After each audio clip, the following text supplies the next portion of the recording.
Hello and welcome to an all-new episode of Anime Brain Freeze. We are your bestial hosts. I am John. And I'm CC, and when there's just too much cool anime to watch, we got you covered.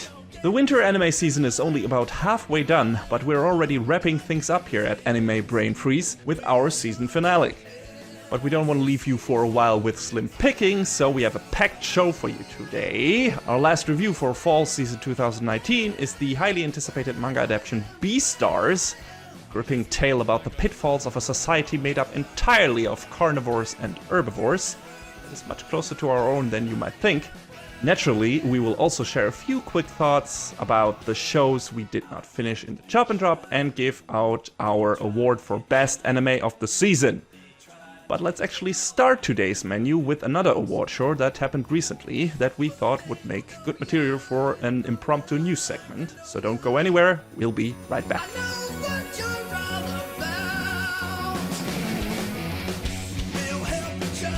So yeah, recently there were the Crunchyroll Anime Awards, which started in 2017, I think? Believe so, yes, 2017. Okay.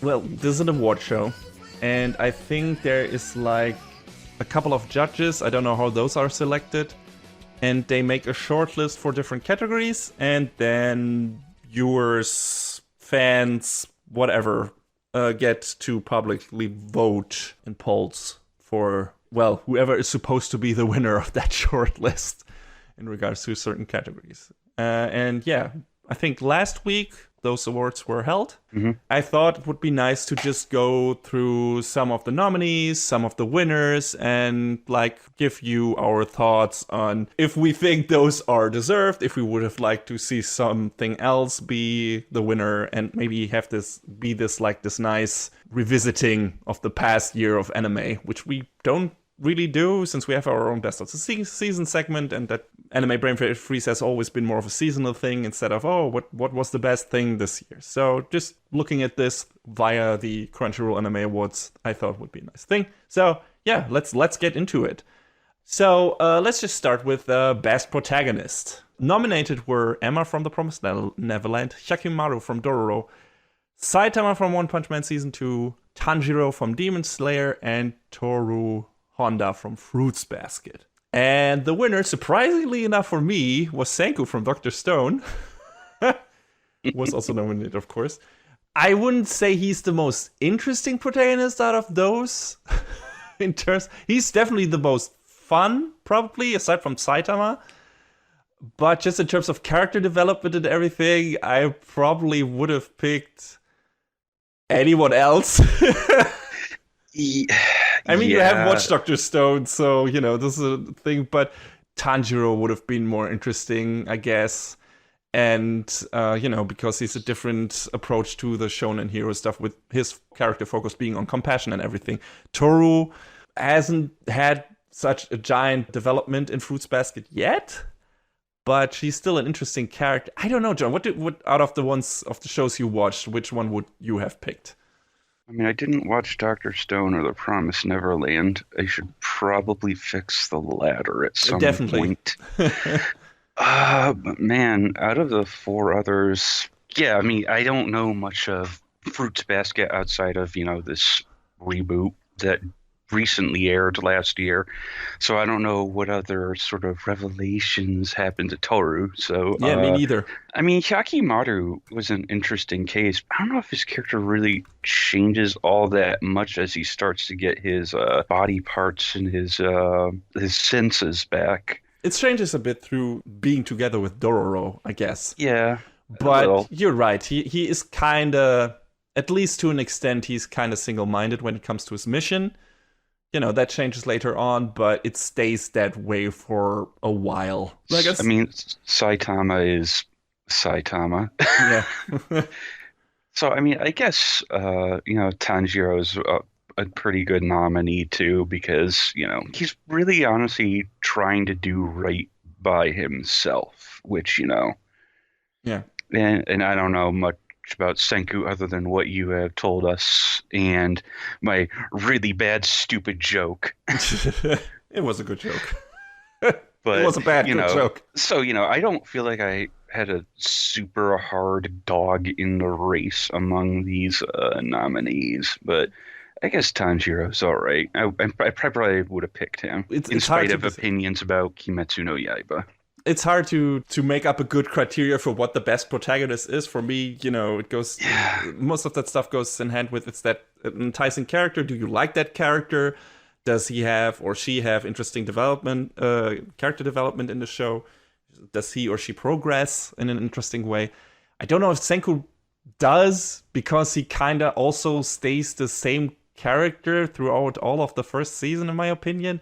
Doesn't mean he's a bad character. He's really fun. He is smart. He is, the thing he does with science, the thing he does for the people in his life.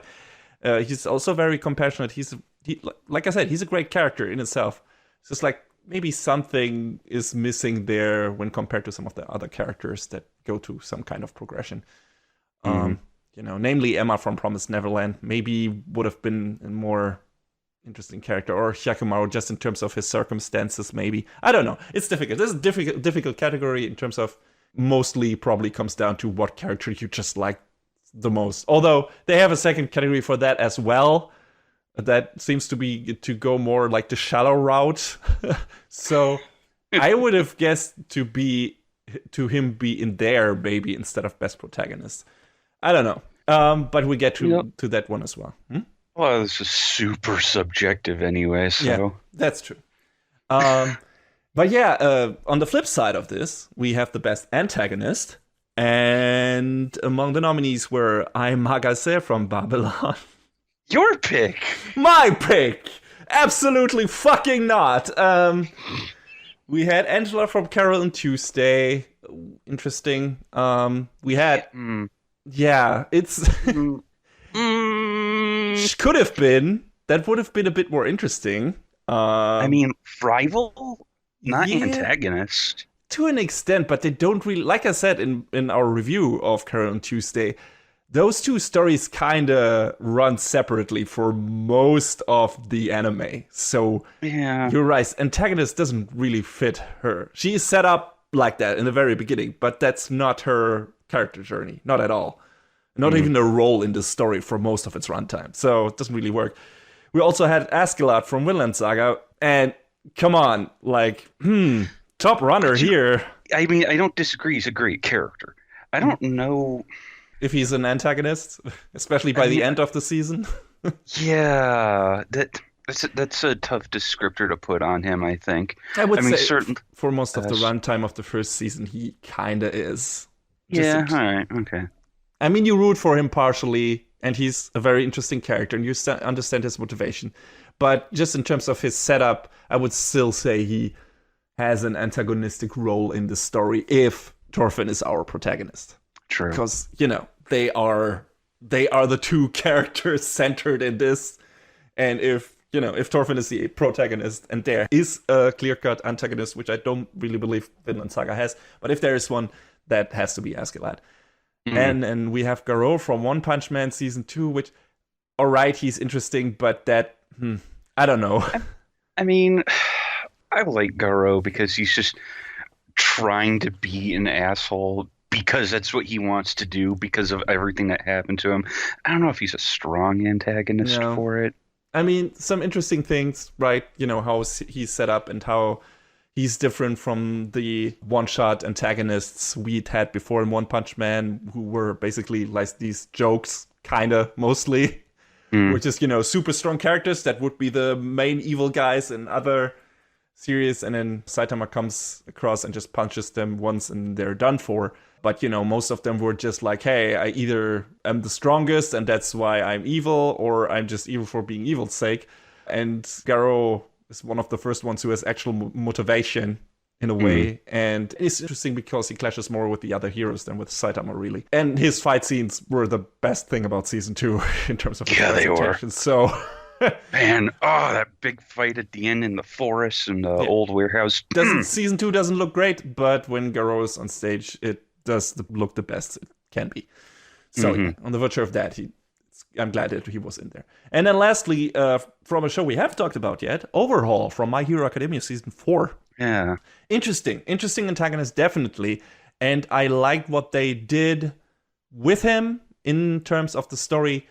We'll talk about it more once we do our review of My Hero Academia. I don't want to take anything away from that for now, but I also don't think he should have won this category, which he didn't. Yeah, I mean, he's a side villain, interesting motivation, and again, relatable, understandable, but I can't say anything without it being spoilers. Yeah. So, like I said, we'll talk about it because that review will be a spoiler review. But for now, we'll keep our thoughts on Overhaul for ourselves. But yeah, I don't think he would have made the top list. The winner of this category is Isabella from Promised Neverland. You haven't seen Promised Neverland yet? But I think for me would come down between Isabella and Astolat from Vinland Saga. Those would be my top picks, so I'm fine with Isabella winning. She's a great antagonist in Promised Neverland. She is creepy, she's scary, she's powerful in her own way. Her motivation is understandable, but that doesn't take away from her menace and everything. So, yeah, I think that's a good pick. I'm pretty happy with that, but I also wouldn't have minded to see Astolat on the throne there. What is your thought on this? I don't think, again, you have much a horse in that race. Maybe Astolat. Yeah, I probably would have picked Astolat because I don't know anything about Isabella. Sorry. You should remedy that. I know. It's been... do you know how long my queues are on Crunchyroll, Funimation, and High Dive? I'm just saying, you still have time, but maybe get to it before season 2 rolls around. It's not a long season. I think this fall. This fall is going to be crazy. Promised Neverland 2, Attack on Titan 4, I think. So, yeah. I will endeavor to do my best. Yes. That's a good idea. So, next category, or next two categories, are Best Boy and Best Girl. I don't understand really what this category is supposed to be. I am aware of the terms, like who the best boy and best girl of anime is, which usually mostly the most likable character, just not necessarily the best one, but just the one that you like to see on screen in any given show. Most sympathetic, maybe. Pretty much, yeah. Yeah. So for the boys, we had Bruno Bucciarati from JoJo's Bizarre Adventure, Golden Wind, Hyakimaru from Dororo, Kanata Hoshijima from Astra Lost in Space, Naruto Machio from How Heavy Are the Dumbbells You Lift, show we both didn't watch. And I had heard it was funny, and I had thought about checking it out in some free time, but I just haven't. Me neither. And then lastly, Shigeo Mob Kageyama from Mob Psycho 100 Season 2. But the winner was Tanjiro Kamado from Demon Slayer. So he didn't win Best Protagonist, but he won here, so I guess, okay, it's fine. I guess that's fine. He's a super sympathetic character, so that pick doesn't bug me. Yeah. But Mob. Yeah, you're right. Mob's a good boy. He's one of my favorite anime sons, and I just want to see him do well in life. Yeah, definitely. Alternatively, I probably would have picked Kanata. Yeah, Kanata is great. This category is just filled to the brim with sympathetic characters. Hyakimaru is the odd one out, I would say. Yeah. Because he is, you understand his mission, his plight, whatever. But during some of the runtime in Dororo, he's not always easy to like in how single-minded he is when it comes to his mission. There are some great emotional moments where you really get to like that character a bunch. But just when it comes to pure fun on screen, sympathetic presence on screen, I would say he's probably the least enticing ones in this list, which doesn't mean he's a bad character, not at all. But I think he doesn't quite fit the definition of best boy, whatever that is. Yeah. It's a muddy thing. Maybe someone will explain this to me, what the exact definition of this. You see, waifus and husbandos, it's an exact science. Yeah, I know, but best boy and best girl is more it's more difficult to pin down. One of the other ones, Bucciarati from Golden Wind, I think we both liked as well. But he's more of a great bro than best boy. I don't know. He definitely is there for his, chosen brothers. I guess it fits the bill. All of the main crew in Golden Wind. How could you not like any of them? Yeah, that's true. You know? Fantastic character set. I mean, in the Yeah. beginning, some of them come across as, I mean, they are assholes, but, you know, they're fun But they're all assholes. there for each other, man. Yeah, that's true. Yeah, and that's, that's a strong thing. But then I would say what makes Bucciarati stick out when compared to the other cast members. If you nominate Bucciarati, you should also nominate the others, I think. Yeah. So, yeah, that's maybe, I don't know. I think Tanjiro is a good choice. Yeah, I won't fight them on that. He's a super sympathetic character. He's one of the best things about Demon Slayer, and he definitely fits the bill. But I wouldn't have mind seeing any of the other characters, or most of the other characters here. Kanata would have been fine, and Mob definitely is one of the all-time great anime characters ever. So, yeah, I would have been fine. Now, where it gets more complicated, is Best Girl. So, we had Carol from Carol and Tuesday. How can you nominate one but not the other? I guess they didn't want to have two characters from the same category, but you were hitting an interesting point there, because those two characters are a team entity in the show, and you can't really do one without the other, because they're two aspects of the same kind of archetype in the show. So just picking out Carol because her character is a bit different from Tuesday, who's also super nice, it's a bit weird. Also, again, Best Girl, maybe not best protagonist, because their character development in the show is not that present. Yeah. There's not that much happening. They're cool characters, sure, but So maybe, Best Girl maybe, but only one of them is weird. So you're right. Chika Fujiwara from Kaguya-sama Love is War, a show again both of us haven't watched. I actually would have expected you to watch that show. That seemed like it would be up your alley. I had heard it was a really fun show, and all the clips I had seen of Chica were like, yeah, you look like a fun character. Yeah. So, I don't know, maybe it'll be a back burner show at some point just to watch and have fun with, but... Can't say anything about that. I've only seen the clips. She seems like a fun character, but I don't know, no. Emma from The Promised Neverland definitely deserves to be in this. Super sympathetic character. She definitely fights for her family without regards to her own safety, and she is a strong-willed female character. Fantastic. So probably my pick for this, actually. But we also had Kohaku from Dr. Stone, which is also a great character. I guess Best Girl fits because she's very supportive, she is fun, she's very sympathetic, but she's more of a side character, so maybe not as prominent as Emma is in The Promised Neverland. I don't know if that's relevant to this category, but she could have been my pick too. But I would probably give it to Emma in this case. Another nominee was Nezuko from Demon Slayer.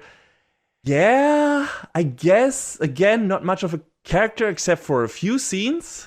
Yeah. But she is very likable. Like when she breaks out of her, hey, I behave kind of like a robot that mostly sleeps during the show and only comes out when, when someone needs to be punched in the fucking face, which is cool. Don't get me wrong. But at least in this first season, there is not that much to her character aside from being the cute little sister character. And then, that one super kick-ass moment, which maybe is a good enough reason to put her in this category. I don't know. I mean, she at least has screen time compared to all of the other female characters in Demon Slayer. Yeah, that's true. How much screen time does Shinobu have? Yeah. How much does Kanao have? And to be fair, they're only introduced relatively late in the story, but you're right. If you would pick anyone from Demon Slayer, it would be Nezuko. And she's likable. Like I said, she's a fun character when she gets something to do, which is not happening that often. So, I don't know. But, none of those characters were picked. Because? The Best Girl, according to the people who voted for the Crunchyroll Anime Awards 2020, is Raphtalia from fucking Shield Hero. Another of your favorites. What's happening? I mean, I don't get this pick. From everything you've told me and everything I've read and heard, why? I get this pick, and that's my problem. I get this pick. Raphtalia in the story is supportive character. She's sympathetic, she's nice, and she does everything to help her master. And maybe that's enough for other people, but also she is a very problematic character who is also kind of a slave, not only kind of, but she is a slave to the main character in the beginning. And she's kind of under his spell, and she's kind of borderline Stockholm Syndrome victim. And how do you award that kind of character writing with an award for best girl, which says like, hey, this is a good character? And she is a nice character. She's a sympathetic character, but she's not a good one. She's kind of offensive in a way. And, you know, that pick does not sit well with me. That's a bad choice, in my opinion. Really, really bad. That's not, no. I'm not okay with this. Not at all. Hey, man, yeah. I'm not disagreeing. Yeah. I don't know. I mean, Crunchyroll was pushing Shield Hero hard as fuck, so a lot of people watched it. And this is an event sponsored by Crunchyroll. So maybe that's the reason why she got picked, or enough people just focused on, hey, cute raccoon girl with somewhat large tits who is fucking in love with her master and does everything she's told, with or without slave crest on between her boobs. Just counting off the very bunch of problematic things that are in the show that relate to that character just made me realize again that this is not a good pick. Not at all. Fuck off. And all the people who voted for her, explain yourself. I don't understand. That's like if under Best Boy there was oh god, what's his face from Demon Slayer? Zenitsu. If Zenitsu is in there, why? That's the thing, though. Zenitsu would be a bad pick because he's an annoying character. He's, in that sense, like, he's not a good part. You don't have a good time, at least I don't, when he's on screen.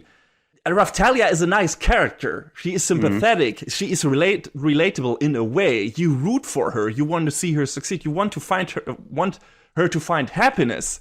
The problem is what the show does with her, how the show sets her up, how the character develops her. That's the problem. And I don't feel like... but again, this might be a definition thing. I'm not sure what the definition is of best girl. If it's just nicest girl, then maybe... But the reasons why she is so nice are very problematic. So, nope. Please give it to Emma or Kohaku. But this is bad. Not a fan. As a brief aside, I think it's worth noting that it's kind of nice that some of the titles and characters run out on the Anime Awards aren't just from shows that are exclusive to Crunchyroll. Yeah. Which would kind of narrow the scope of this in a really bad, weird way. It would also exclude a bunch of fantastic titles like Vinland Saga.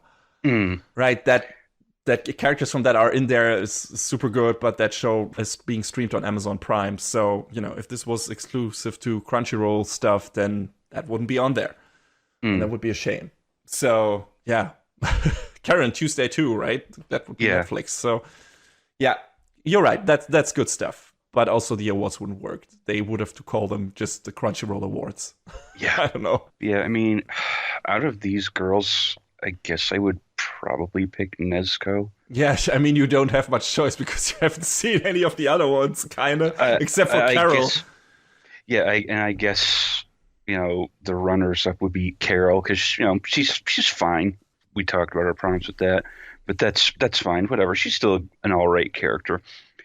And I'll throw Chica in there in third place for all the goofy clips I've seen of her around Twitter and the internet because she looks like a fun character. And maybe you'll actually be able to see her in action one of these days and actually watch the show. Who knows? Maybe. Next category, Best Director. Nominated were Kiyotaka Suzuki for Babylon. Again. Yeah, it's back again. You did it, Babylon.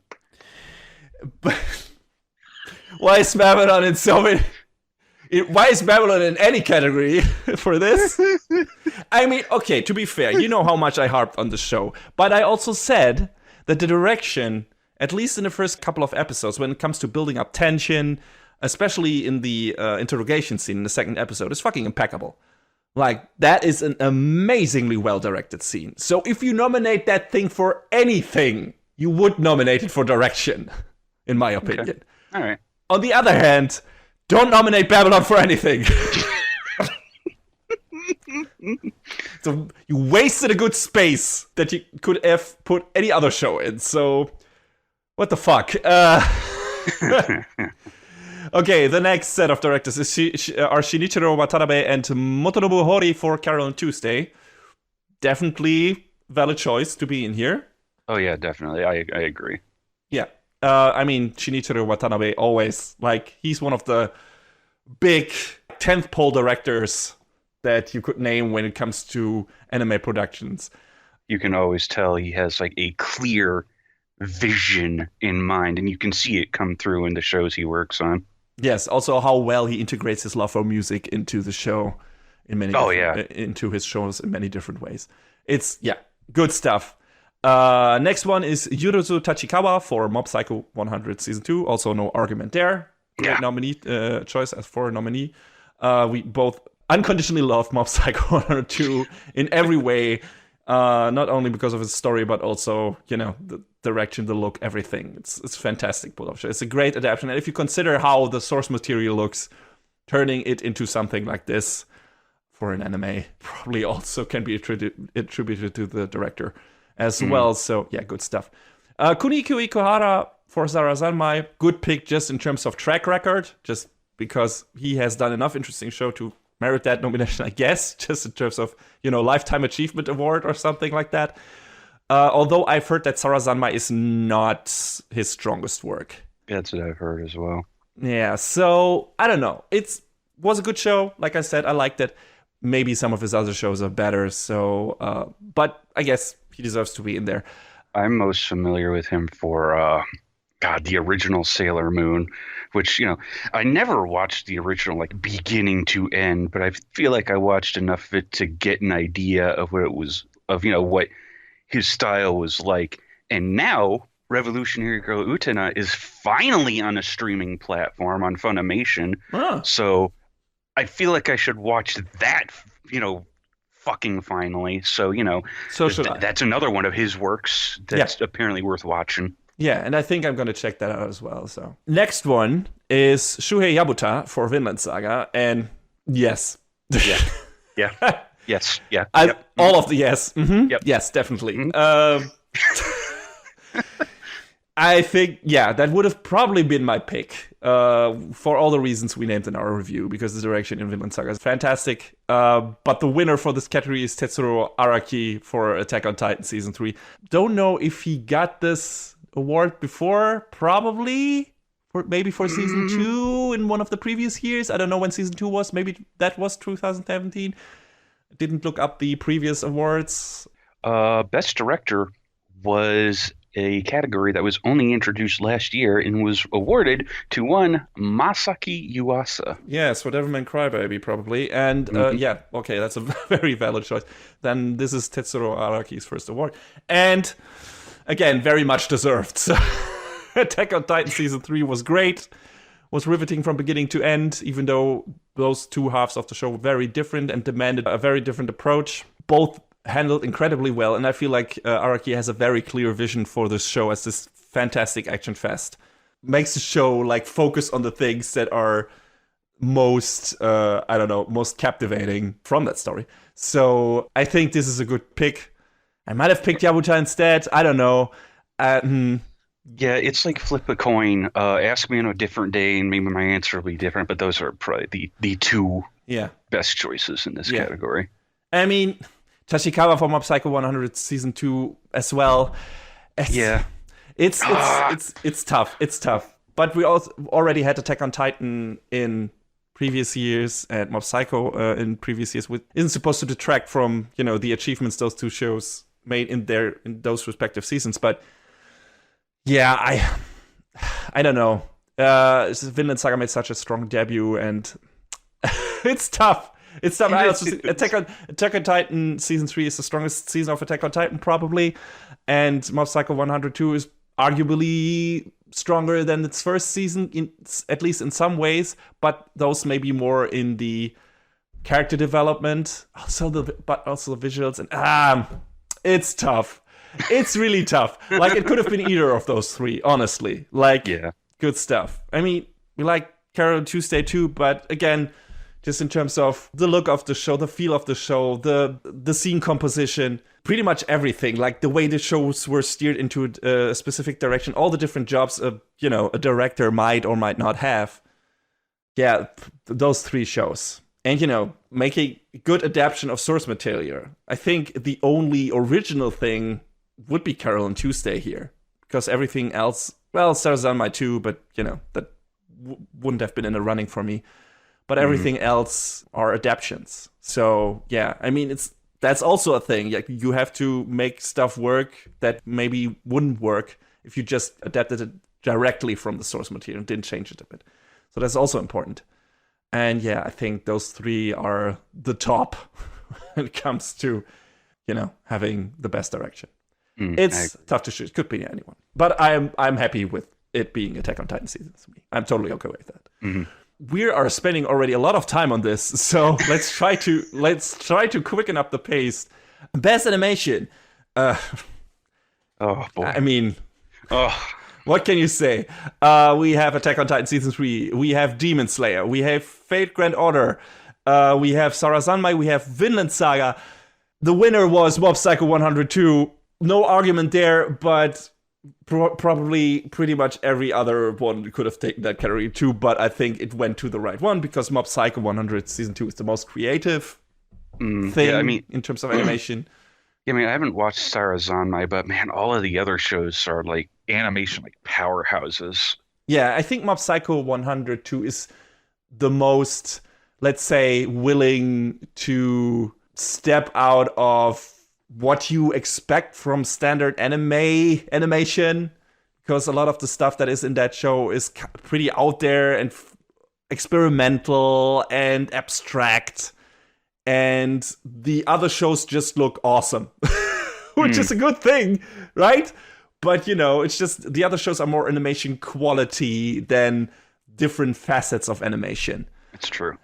And Mob Psycho 102 has it all. It has the quality and it has a bunch of varied, interesting stuff to show you, like shit you've never seen before in anime when it comes to the animation. So I think this is the best pick they could have made. So yes, yeah, all of the yes. Best character design went to Hiroyuki Asada for Dororo. I guess it's a good pick because that was maybe one of the tougher things, since this is based on a very old source material, and to come up with these designs that pay homage to the old stuff at the same time while updating and making the designs look good for current character design standards, so to speak, is maybe a difficult task, like to satisfy all parties here. And he did a good job with that. In terms of most good-looking character designs, that's difficult. Maybe Tsunori Saito for Carol and Tuesday, with the original character design being by Eisaku Kobunochi. Carol and Tuesday had such a wide array of different-looking characters. Just the cast is so gigantic. And if you look at the Mars Greatest, Mars Best, that talent show that we had, the casting show in Carol and Tuesday, has alone, that thing alone, that arc alone has so many varied and just interesting character designs that maybe that would have been a better pick. I don't know. How do you feel about it? I guess from an adaptation standpoint, Dororo works because, you have these 50-year-old Osamu Tezuka character designs. Well, older than that, I think. Never mind. And, did a good job sort of modernizing them, but keeping it, recognizable outside of a certain episode. Yeah. I remember. But yeah, the scale and the variety of the characters in Carol and Tuesday, I think you're right, that definitely worked in its favor. And I mean, there are other shows on here like Vinland Saga that had, a whole bunch of pretty good character designs, but when you kind of get right down to it, it's like, oh, it's a bunch of white dudes. Yeah. All with armor and swords and which is fine, but long hair. that's not what people are necessarily looking for, I think. I mean, it's a great story, it's got great characters, but it Yeah. doesn't have the variety to support itself The in characters, this category. yeah, the character design for Vinland Saga is well adapted, but it's not the most interesting character design on this list. Definitely not. And definitely not most varied. Sarazanmai is pretty out there with the Kappa boys and everything, and the weird otter stuff, and it's definitely interesting. It's pretty cartoony, but again, in terms of variation, I like Karen Tuesday more. Kaya-sama, I didn't really, just looks a bit standard, I guess. I mean, there were some interesting faces coming out of this, just, in terms of expression and everything, so that's also part of character design. That was definitely good, and I could say the same for Dr. Stone, but just in terms of character design in itself, I have not really seen anything that was like, oh my god, this is such amazing, interesting character design from scenes that I've seen. And Dr. Stone, I think all those characters look better in their original design in the manga when Boichi drew them, and some of those didn't make the... I don't want to say didn't survive the transition to the screen. Uh-oh. But, it just looks a lot better in the manga, in my opinion. So I like the character designs in Dr. Stone, and they're interesting because they're a bit different from what you usually see. Varied enough, but still, it's like, okay, fine adaptation, but still, look better in the source material. I would have given it to Boichi instead of Yuko Iwasa, if anything. But again, Boichi didn't do the anime designs, so... Because this is the Anime Awards, not the Manga Awards. Exactly. So, yeah. I guess Dororo is fine. Still would have given it to Carol on Tuesday, probably. Yeah. Now, one of our favorite categories, probably. Mm-hmm. Best score, best soundtrack. We have Hiroyuki Sawano for Attack on Titan Season 3. This is not fair because I'm super biased in that regard. Hiroyuki Sawano is one of my absolute favorites, so... I would probably tend to give him every award for a score ever. So that's I can't be objective here. I can't even pretend to be. But let's continue. We also have Goshina and Yuki Kajiura for Demon Slayer Kimetsu no Yaiba, which also fantastic soundtrack. Everything Yuki Kajiura touches is just like incredible. Yes, and I mean Goshina, he's done a lot of like. I'm more like video game stuff. He's done a little bit of anime stuff, but I will say till the day I die that my favorite part of Tales of Legendia was the soundtrack and nothing else about that game. Oof. Okay, yeah. I can see that. But yeah, just good stuff. Tatsuya Kato, Hiroaki Tsutsumi, and Yuki Kanesaka, I mentioned when I reviewed Dr. Stone. Also a fantastic soundtrack. This nice Celtic feel to it. Great insert songs for emotional moments. Just overall, just super enticing, engaging soundtrack. And also a surprisingly big focus on music overall in that show, which I didn't expect. So yeah, I like that a lot as well. Yugo Kano for JoJo's Bizarre Adventure Golden Wind. All the JoJo soundtracks are great. Just openings, endings, overall soundtrack, it's all good. So I don't know if Golden Winds is the best of all the JoJo soundtracks. Maybe, I don't know. How did you feel about it? Was that your favorite? I mean, my favorite part is probably still Diamond, but as far as musically, I'm not. I feel like the music probably Diamond or Stardust. And I feel like the music, as good as it is in JoJo's, is still more of a complementary thing. Has more of a supportive role instead of taking center stage in certain moments. And in a lot of these other shows, like the music becomes like the main character at certain points. In Demon Slayer, this happens. Definitely in Dr. Stone, this happens. You could argue, in a way, this happens in Attack on Titan as well at a certain moment. Just when big shit happens, when big shit explodes on the screen, so does the soundtrack. I don't know if that necessarily happens in JoJo's. It's always a nice addition to the action on screen and stuff like that, and it builds up atmosphere very well. That's the best thing about the soundtrack in JoJo's, like, in my opinion, when it comes to building up a threatening aura when a new stand user appears on screen. I think that's when the soundtrack is best. Probably wouldn't have put it over the other nominations in this category, at least most of them. even though I like it a lot. Last of the nominees that didn't win was Kevin Penkin for The Rising of the Shield Hero. I hated that show. The soundtrack was great. So one of the only good things about Shield Hero is the soundtrack. So yeah, I remember you saying that. And Kevin Penkin also did a fantastic soundtrack for Made in Abyss. So yeah, he's a great composer, and I think he deserves to be on here. For if Shield Hero has to be nominated for anything at all, it must be the soundtrack, because that's one of the only good things in that show. So, but none of them won. Like I said, winner was Maki for Carol and Tuesday. And it's just a fucking good pick. Just in terms of what the show is about, this was the only pick you could make as winner, kind of.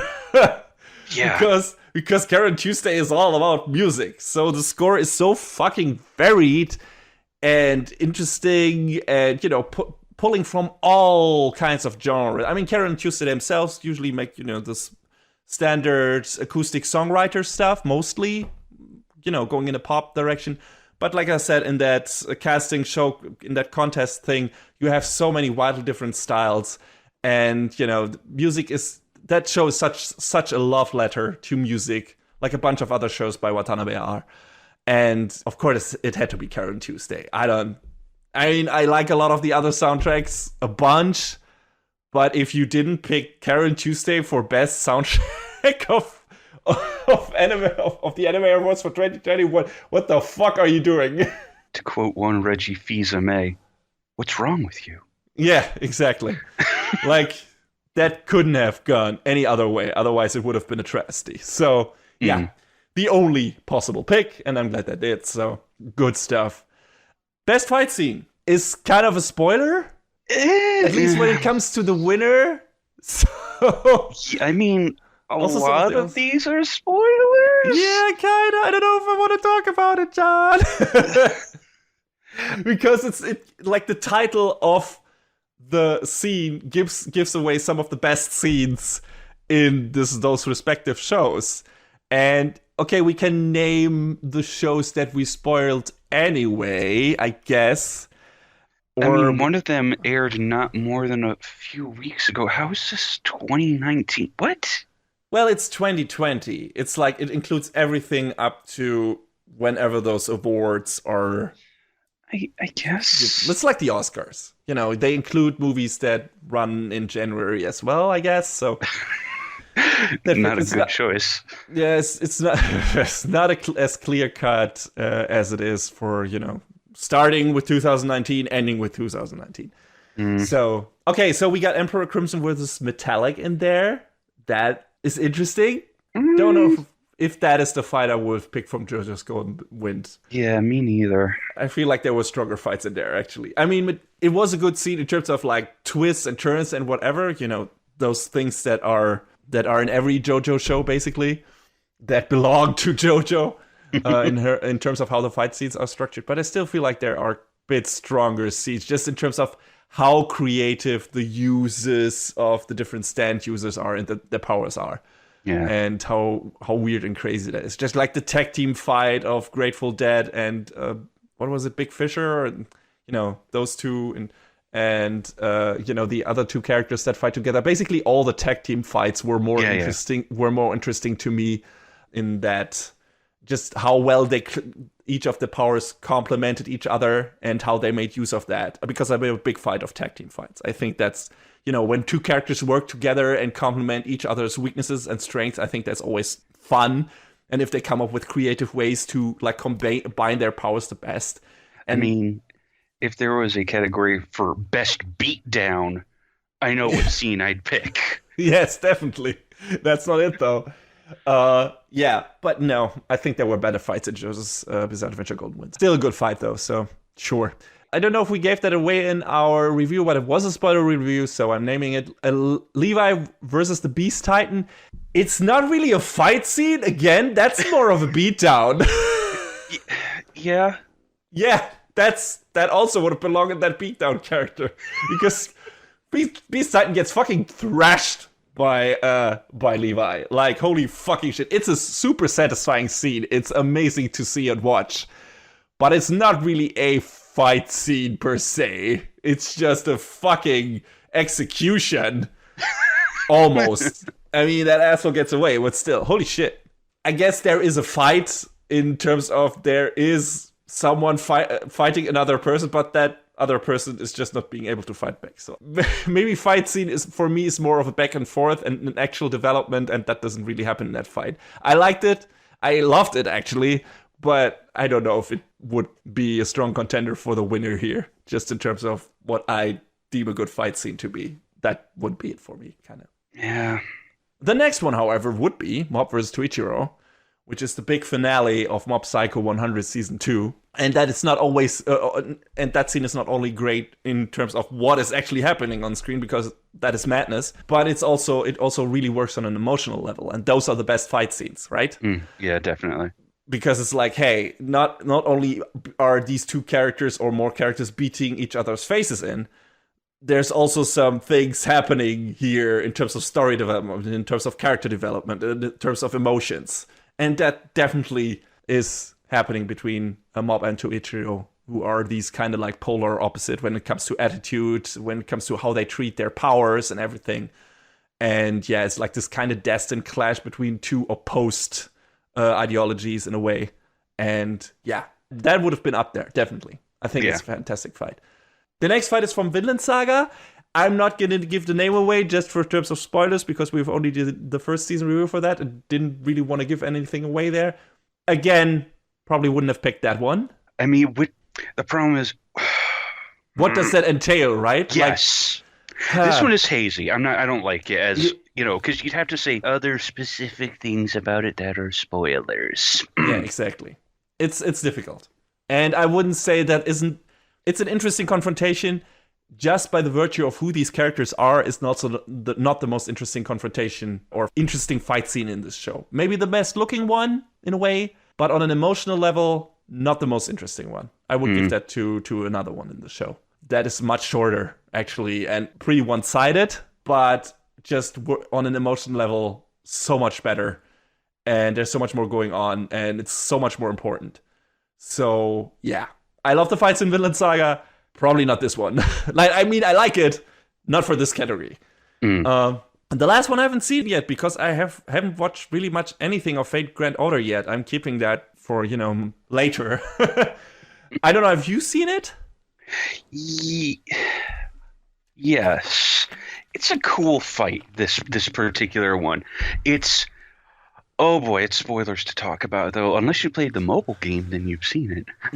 But it's super spoilers to talk about who it is and to actually give it context. But it is. Is it the best fight in the show so far? It's the most dynamic. Okay, well, then that's something. I think it deserves to be on this list. So okay, I'm looking forward to seeing it. As anything else in that show when it comes to animation, because it looks bonkers. Yeah, I mean, I haven't said this to you while we're recording, but I guess slight opinion spoilers for FGO Babylonia.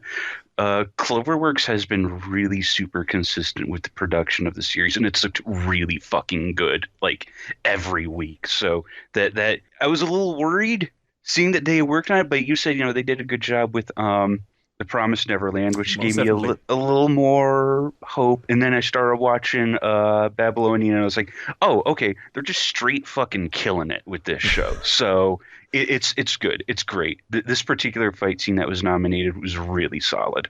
Okay. But the winner is, again, a spoiler. God fucking damn it. It's the best fight scene from Demon Slayer, without a doubt, and this is the best pick. Oh yeah, this is the best scene in the first season of Demon Slayer, period, or definitely one of the best scenes.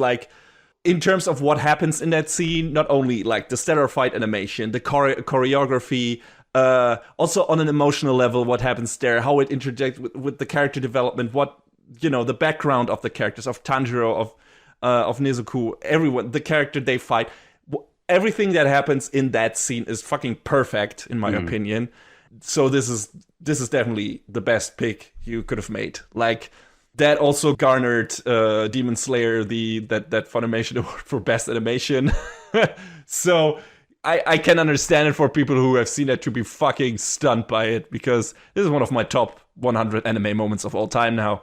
And just in terms of how well it is put together and how it relates to everything that has happened in that show up to that point, and to the themes and to the characters and whatnot. And then on the side, it also looks fantastic. So yeah, definitely the right pick for this. If Demon Slayer should have been nominated for everything, it should have been best fight scene with that scene, and they did, and it won. So yeah, definitely the right choice.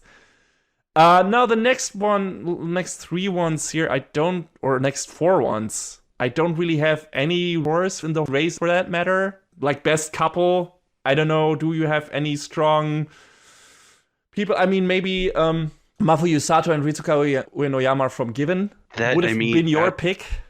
Out of these six, that's the one I definitely would have picked, because seeing their romance develop over the course of the series, and the whole musical theme going throughout, oh man, it was so good. But I'm gonna be honest with you. I wish I could have a right-in answer. Hibiki Tachibana and Miku Kohinata from Symphogear XV enter. There. Yes. Why is that not in there? That's kind of weird. Why isn't spoilers for the Crunchyroll now? Spoilers for the rest of this fucking rundown. Why isn't Symphogear anywhere on this list? That's a fucking crime. Yeah, that's true. It should have been in the runner for best fight scene in some way. I mean, the scenes that are in there are strong, but I maybe would have taken some of the fight scenes from Symphogear over the JoJo's Bizarre Adventure entry, maybe? I think it deserves to be on this list for best music, too. Yeah. Oh, definitely. Yes. Best girl? Yes. You got a lot of possible entries there, all of them better than fucking Raphtalia in more ways than one. So holy shit, who fucked up here? I don't know. Yeah. It's weird. So anyone else? I haven't seen Baki, so I don't know about those two. Sarazanmai, Ryo, and Mabu, maybe. Their relationship is interesting. Also, that doesn't really happen that much in that show with them. That would make it a winner for me. Rika and Shun from Omen's in Your Seventh Season. Those two are cute together. And considering where Sonazaki starts and everything, that I guess that's cool, and how her relationship develops and everything. But I don't know. Ymir and Historia, they are not that much in season 3 together. Yeah. Not at all, actually. No. So why is this on this list? That would have been a thing for season 2. I mean, they think of each other, but they have no screen time together. So what is this? Yeah, this is weird. I don't know. There's the spot for Symphogear right there. Right there. You mean for Attack on Titan? No. Instead of Attack on Titan, there's the spot for Symphogear. Oh, okay, gotcha. I thought you said spoiler, not spot. No, spot. That's like you delete that Attack on Titan season 3 from that entry and put Symphogear right there, and you made a better choice.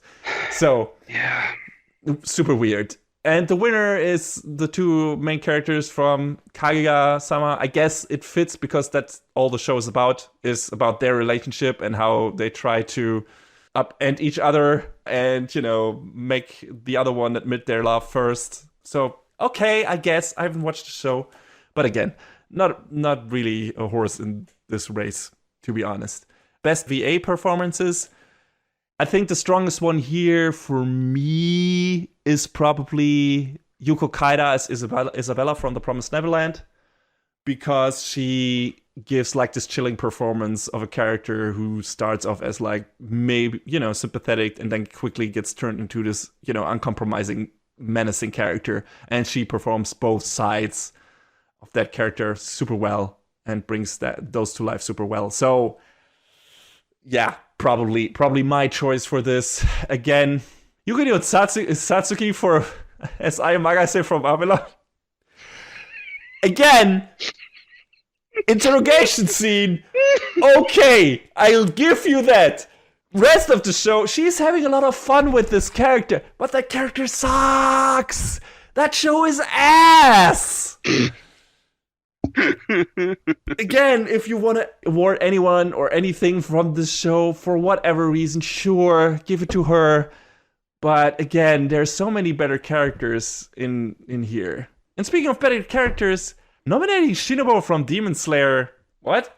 Why her? Well, Why? I mean, Saori Hayami is a great voice actress. I'm not going to take that away from her. This isn't the role I would have chosen. No, definitely not. It should be Tanjiro's voice actor, in my opinion, probably. I guess, but I mean, if I were going to confine it to keep it one of Hayami's roles, let's think about what she's been in over the past year. She was Yumiko in Kakegurui season 2. That's probably one of couldn't get really into that show. I don't think either of us. But fuck, she's awesome in that role. I believe you. I haven't seen much of you've seen Kakegurui, but what I've seen, she has a lot of fun with that role. Yeah, like, she goes crazy, like, hey, let's gamble, boys. And it's just like this manic, like, performance outside of anything else I've ever seen her do. And it's like, God damn. Yeah, but if you want to nominate someone for Demon Slayer, it should have been Natsuki Hanae. Yeah. Because that's just a more varied role, in my opinion. Just in terms of, being angry, but also being incredibly compassionate at the same time. Or, in different situations. Like bringing across the love for his family, for his sister, which is so relatable and so understandable. And making you feel for that character, making you feel for his decisions and everything. I think much more varied and interesting than what we got to see from Shinobu, in my opinion. So just in virtue of Tanjiro being the more interesting character in this first season, and that performance, that character deserving a varied performance that has to react to different situations, and not being like this one note, I don't know, whiny face or aggro face or whatever. I think this should have gone to Natsuki Hanae. I mean, you're right. I'm just trying to reframe a lot of these as some of their other roles that I think were a lot stronger. Yeah. Like, I don't know. I don't have context for Senku, but Yusuke Kobayashi also played Arthur Boyle in Fire Force, and we love that guy. We love that character. We love his performance. Yes. He's great. But also, both of them more comedic characters. Senko is also more comedic, but also he has a few emotional moments in that show that ring true and to deserve a different kind of performance. So I think this is probably a more demanding character. And, if you want to pick anyone from Dr. Stone, I can think of one other character, but he's not as important. Also a spoiler. So, yeah, probably would have given it to Senku if I would have given it to Dr. Stone. That's right. Yeah. Saori Hayami was... in Astra, she was Yunha. Yeah, that was a pretty interesting character, and she played that really well too. Yes, also not as prominent of a character, but yeah, she has a very important emotional scene with the song and everything. So, yeah, that definitely good. None of them come close to Yuko Kaida's performance as Isabella, in my opinion. So that's a good pick. The character from Zara-san, neither. Yuichi Nakamura as Bruno Bucciarati from JoJo's Bizarre Adventure going with 1. Again, not my pick. Would have been Yuko Kaida. All right, sure. I mean, he's a cool character, but I don't know, is that performance... I mean, he's cool in certain scenes, and then also, again, compassionate towards his chosen brothers, towards his compatriots in others, and brings across, when he's confronted with certain things... in the end of the show, being turning into more of a, I don't know, somber, melancholic note in terms of what comes before. I don't know if this like giving him an award for this role is more rewarding the role than the performance. I don't know. Yeah, I mean, it was good role, good performance, but I feel like his performance as Shigure in Fruits Basket was a bit better, a bit, more interesting. Yeah, especially when it comes to, you have this kind of playful, jokester, puck-ish, behavior when he's around the people he actually likes. And when he becomes this stone-cold, driven, full of hatred person when it comes to his mission to destroy Akito. Yeah, you're right. I think it Shigeru is more of an interesting character, and he's probably gonna become even more interesting in the coming seasons of Fruit Basket. So yeah, maybe a more interesting role. But again, Bruno Bucciarati is also a cool role, cool performance, and probably one of the most diverse performances in JoJo's overall. Mm. Again, wouldn't have put it over Yuko Kaida in my opinion. I think she's more interesting, has a more interesting character, more interesting performance for that character, and also although Bruno Bucciarati definitely talks a lot more than she does in Promised Neverland. So I don't know if that is part of the criteria as well, but yeah, sure. I don't hate that choice, but it's like, okay, no, I would have given it to someone else. Best VA performance English. I haven't watched any of the shows that are on there in English, so I can't say anything about this. I am willing to give this one to Faye Mata because I've watched a little bit of the Konosuba dub, and she's fucking hilarious. She's incredible in that role. Okay, sure. I can't really speak for anyone else. Like, I've heard Laura Bailey before, not in her role as Toru, and I've heard Erica Mendez before, but not as Retsuko. But yeah, the dub of Konosuba is as stupid and irreverent and as fun as the original. So I would be willing to throw my hat in for that. Okay. I'll take your word for it. I got no horse in the race whatsoever, so sure. Yeah, next one, neither really. Best comedy. Yeah. I haven't watched really many comedies. Sarah Zanmai has comedic parts. I wouldn't call this necessarily a full-on comedy. Neither is My Roommate is a Cat. There are definitely comedic aspects in there, but this is also more of a... I guess comedy is more a focus than the drama in the show, but the drama is also in there. And also, I don't know, it's just, here, this is how cats are. And this is how they behave. And this is kind of funny, but, I don't know if comedy is the right category for this. It's just, okay. And I haven't seen Isekai Quartet, I haven't seen Dumbbells, and I haven't seen Agretzko, and also not the winner, Kaguya-sama. So, again, no horse in the race. John, I don't know. I haven't seen any of these outside of clips of Kaguya-sama, so... Which is weird. You are more, you have more of an affinity towards comedies than I do, so... The problem is they're also really hard to just sort of review and talk about, especially when a lot of some of the more recent ones have fallen on one singular joke. That's the review. Here's your joke. So, yes.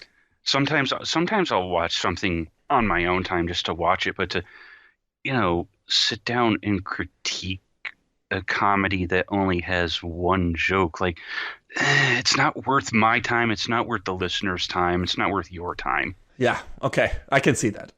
I mean, we have reviewed comedies before on this show, but yeah, ones that are, I feel like good. Yes. If or I at least interesting. If I sat down next season and said, "Hey, I want to review Oda Cinnamon Nobunaga," spoilers, I'm not going to be. The review would be, "The dog is Nobunaga." That's the joke. That's the show. I mean, we have reviewed Gamers, so not a clean record, really. It tried to do stuff and it failed very hard, but it tried. That's true. Yeah, best fantasy, weird category actually, because not all of these shows are necessarily what I would call clear-cut fantasy. Winner's Promised Neverland, that's fine. I don't know, Attack on Titan feels more fantasy-ish to me in a way. I don't know. Yeah.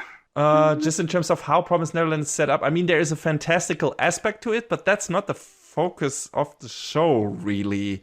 So, I don't know.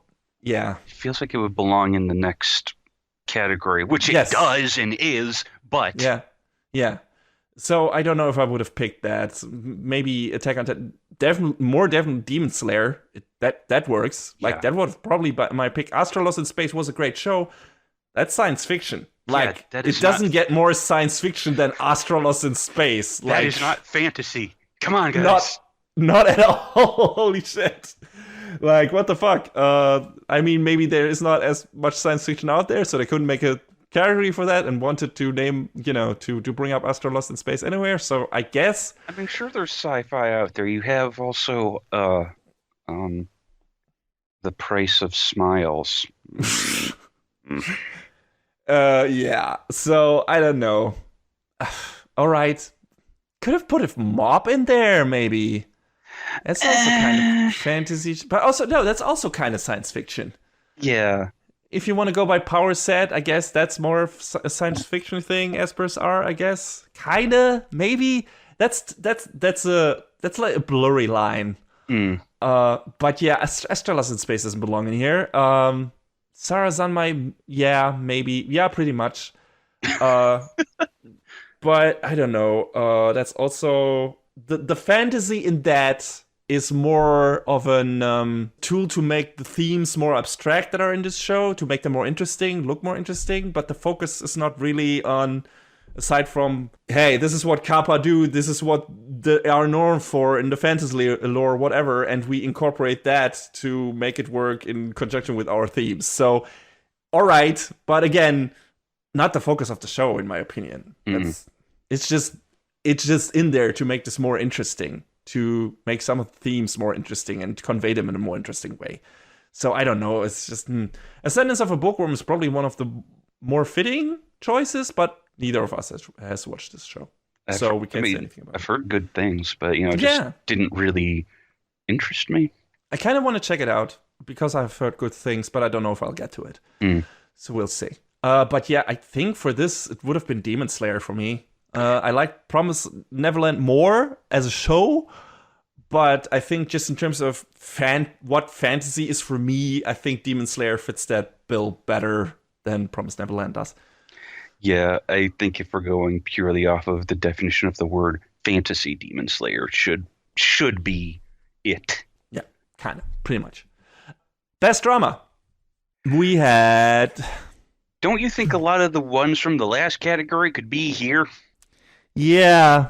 Also, some that are in this category shouldn't be in there at all. Yeah. Again, like your favorites here. Stop it with fucking Babylon! Get out of here! Like in the beginning, again, like you cannot only nominate the first 3 episodes of a show. That is not valid. If that was acceptable, sure, you put Babylon in here. Absolutely. But there are 9 other episodes, and they're all ass. So, fucking no. Not at all. Get that shit out of this award. Fuck. Fucking Crunchyroll. Anyway. Did that air on Crunchyroll? I don't even know. Why was this nominated? I feel like this is the same thing. I don't want to, I don't know. I don't know if this ran on Crunchyroll or not in the US. I said it last episode. I don't remember. I already forgot most about that show. I fucking suppressed it. I don't want to remember that show. But this feels like a fucking Shield Hero thing. Like, I'm surprised that Shield Hero isn't in here, because I bet a bunch of people thought that was also legit drama and well-written drama. So, no. But Babylon, definitely, no. Doesn't belong in here. Not at all. Not even remotely. Carol and Tuesday, also kind of a weird pick. I mean, there's drama in that show, but it's, again, the show tries to go certain places when it comes to dramatic situations, but it's mostly lighthearted stuff. And it feels more, artist journey, slice of lifey, with a bit of drama on the side. And the drama mostly comes from the political themes that it tries to address. It's not on a personal level, and it doesn't always directly relate to the main character. So I don't know. Not a good choice, in my opinion. Yeah, I don't know if I would have picked it. Fruits Basket, great choice. That show is all about drama. It's also comedy. Speaking of which, why was Fruits Basket not nominated for Best Comedy? What the hell? There are a lot of great comedic moments in that show. I would if I had to put it in one of those 2 categories, I would also put it in Best Drama, definitely. But it also kind of could have made it to Best Comedy, in my opinion. So, I don't know. But yeah, it's definitely, in terms of super highly emotional, sometimes even borderline cheesy, very tear-jerky drama, That's Fruits Basket. But it's also really, well, because the characters in this show are so good, the drama is good for them as well. So yeah, I think it definitely belongs in this category. So does the next one that might have even won if it was a full show. But sadly, Stars Align, like I said before, got cut short for now anyway. Maybe it will be finished in the future. But on its own, it has great drama in it. But none of those moments, none of those character threads, story threads, plot threads are resolved. So I don't feel like it deserves best drama. Promised Neverland, great choice. I think the drama is one of the main things in that show. It's a horror drama show thing. Horror, thriller, drama, everything. A bit of action on the side, but mostly thriller, horror, and drama. So yeah, definitely it belongs here. It would have been a good choice for the winner, but I think the best pick won, the best choice won, and that's Vinland Saga without a doubt. Holy shit. Yes. That show is also a lot of action, but the best parts of that show are the drama. Yeah. Between the different characters and how they develop and everything, and the losses they have to deal with, their motivations and everything. All of that is like filled to the brim with drama and incredibly well-written one. So yeah, best winner. I don't know, John. Do you argue with that? I mean, no. If it weren't on this list, though, which would be what? But if it weren't, I probably would have said Fruits Basket. But, Vinland Saga, like, there's a clear winner here. Yes. Clear as day. Yes. Yeah, so good choice, definitely. Both of us would have picked that too. The last two categories that were up for, like, a viewer vote are best opening sequence and best ending sequence. And of course, we love those categories. Oh, yeah. Because we're big into music and OPs and EDs. And I think for best opening sequence, yeah, probably. I mean, Okay, so we had as a nomination, Kiss Me from Carol and Tuesday. Which is great. That opening Fantastic. sequence is great. I even like the ED a bit more, maybe? Yeah. Just in terms of how catchy it is. Just the two characters running along there. It just, I don't know. I don't know. I think it's really good, but, It's really good. Kawaki no Ameku from Domestic Girlfriend, I haven't seen. I don't know. I mean, I hear from a very reputable Anituber that it's quite spicy. Okay. All right. Yeah, but I've definitely never watched it. Inferno by Miss Green. Oh, we haven't said the name of the artist, which is for the other ones. This is Kiss Me from Karen Tuesday was by Nai BRXX and Selena Ann, I guess. And Kawaki no Ameku was by Minami. And the next one is Inferno by Miss Green Apple for Fire Force, which is a fantastic OP.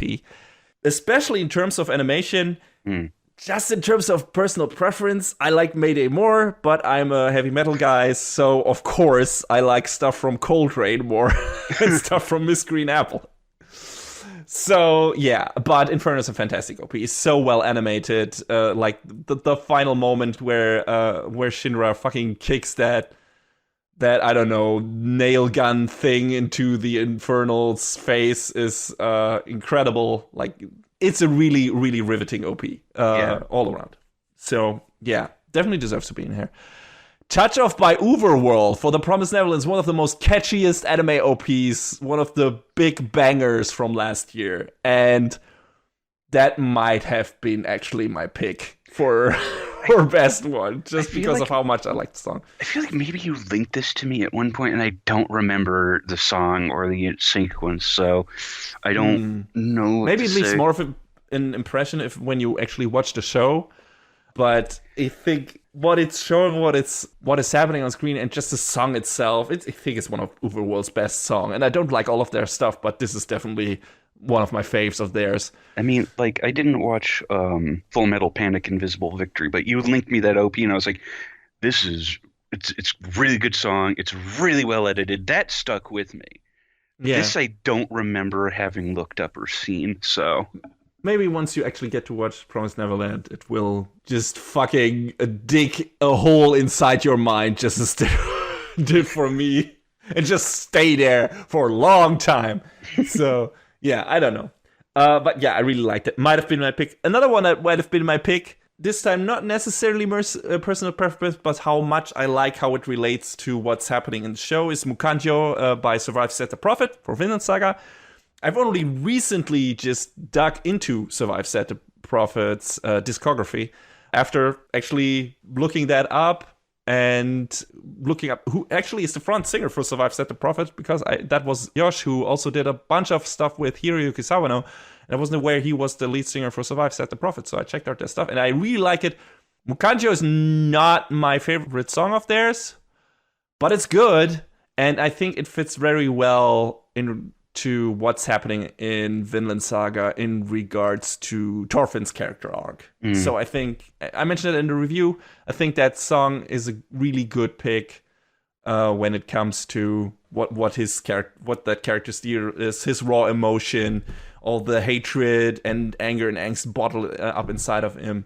So yeah, I think that's a good song pick, even though that's not my favorite song of Survive Set the Prophet, and not even in necessarily of all of these picks. Definitely, I like Touch Off a lot more. And you also like the second OP from that show by Men with the Mission. Yeah, like you said back in the review, the first intro sequence thematically is probably stronger than the second, but the second song, Dark Crow by a Man with a Mission, I think is musically, to me, stronger than the first. So it's kind of a weird trade-off.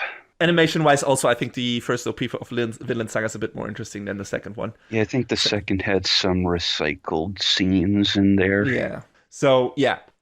That's cool, too. I think the first OP is stronger just in terms of the storytelling. So, definitely deserves to be on here.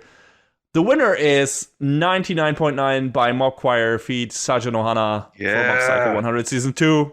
Great choice.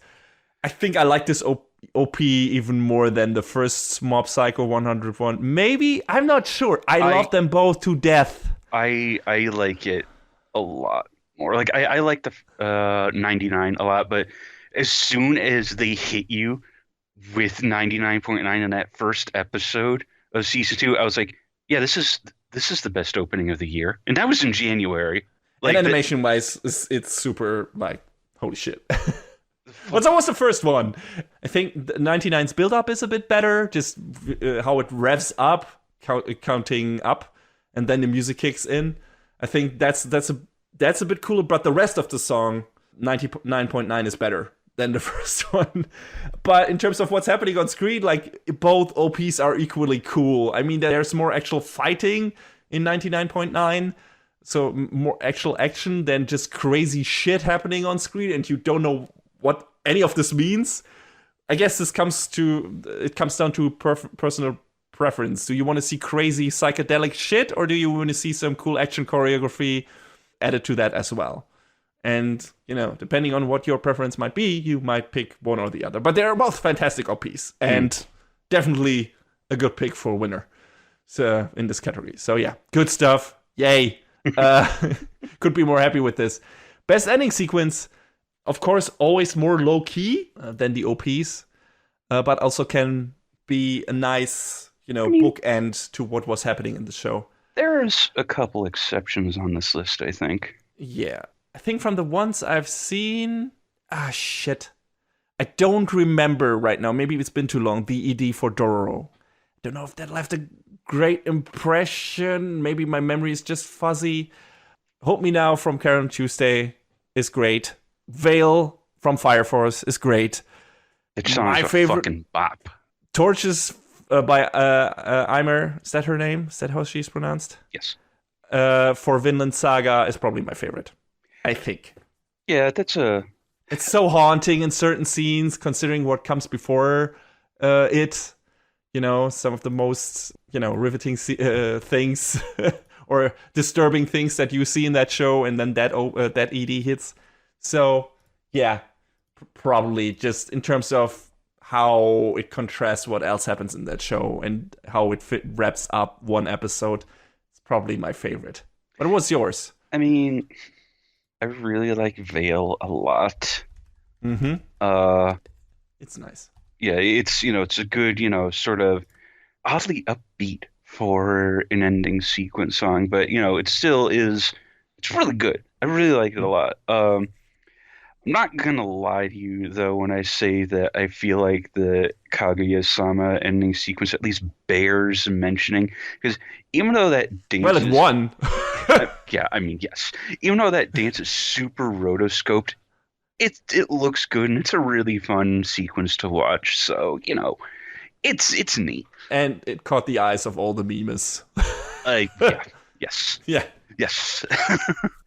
Yeah, I can understand why it won. Wouldn't have been my pick just because I haven't watched the show.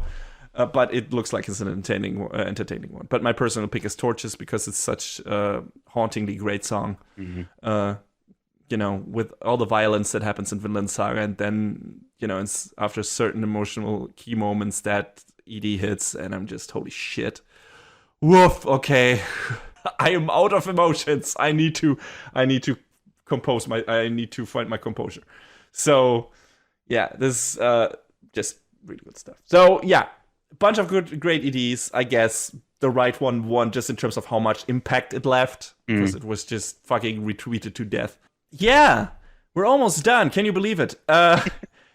The next one I want to mention, which was not an award up for voting, was an Industry Icon Award, and a lot of people had problems with who was chosen for this, because it was George Wada, the president of Studio Wit, and he made some very questionable comments in the past about crunch in his company. Where he said stuff like, hey, all my employees are basically zombies that live off energy bars, which is... That's not a good look, my dude. No.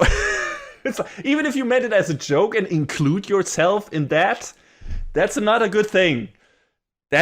No. Crunch is a very, very shitty practice, and we know how fucking dominant that is in Japanese animation studios, also, in video game studios and everywhere else.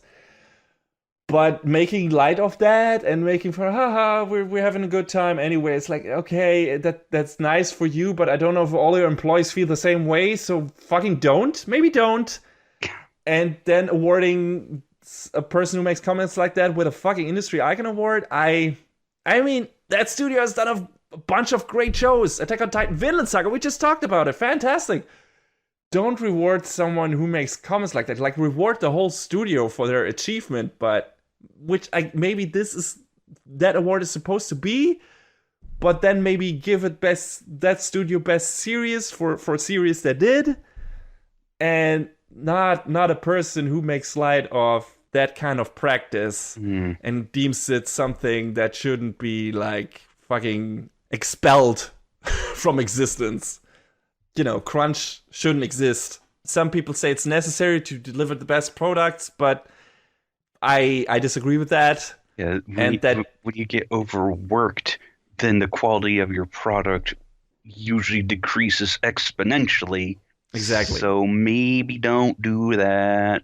I mean, I don't work in the industry. I don't have the best insight into that. But from people that I've heard that worked into that, that's not something that needs to happen. If there is crunch, someone fucked up somewhere. Like someone did management, whatever, planning, someone made wrong, or someone just didn't care. And it feels like George Wada is a person that doesn't care when it comes to that. So I can understand people being pissed off that he got the award for this. Yeah.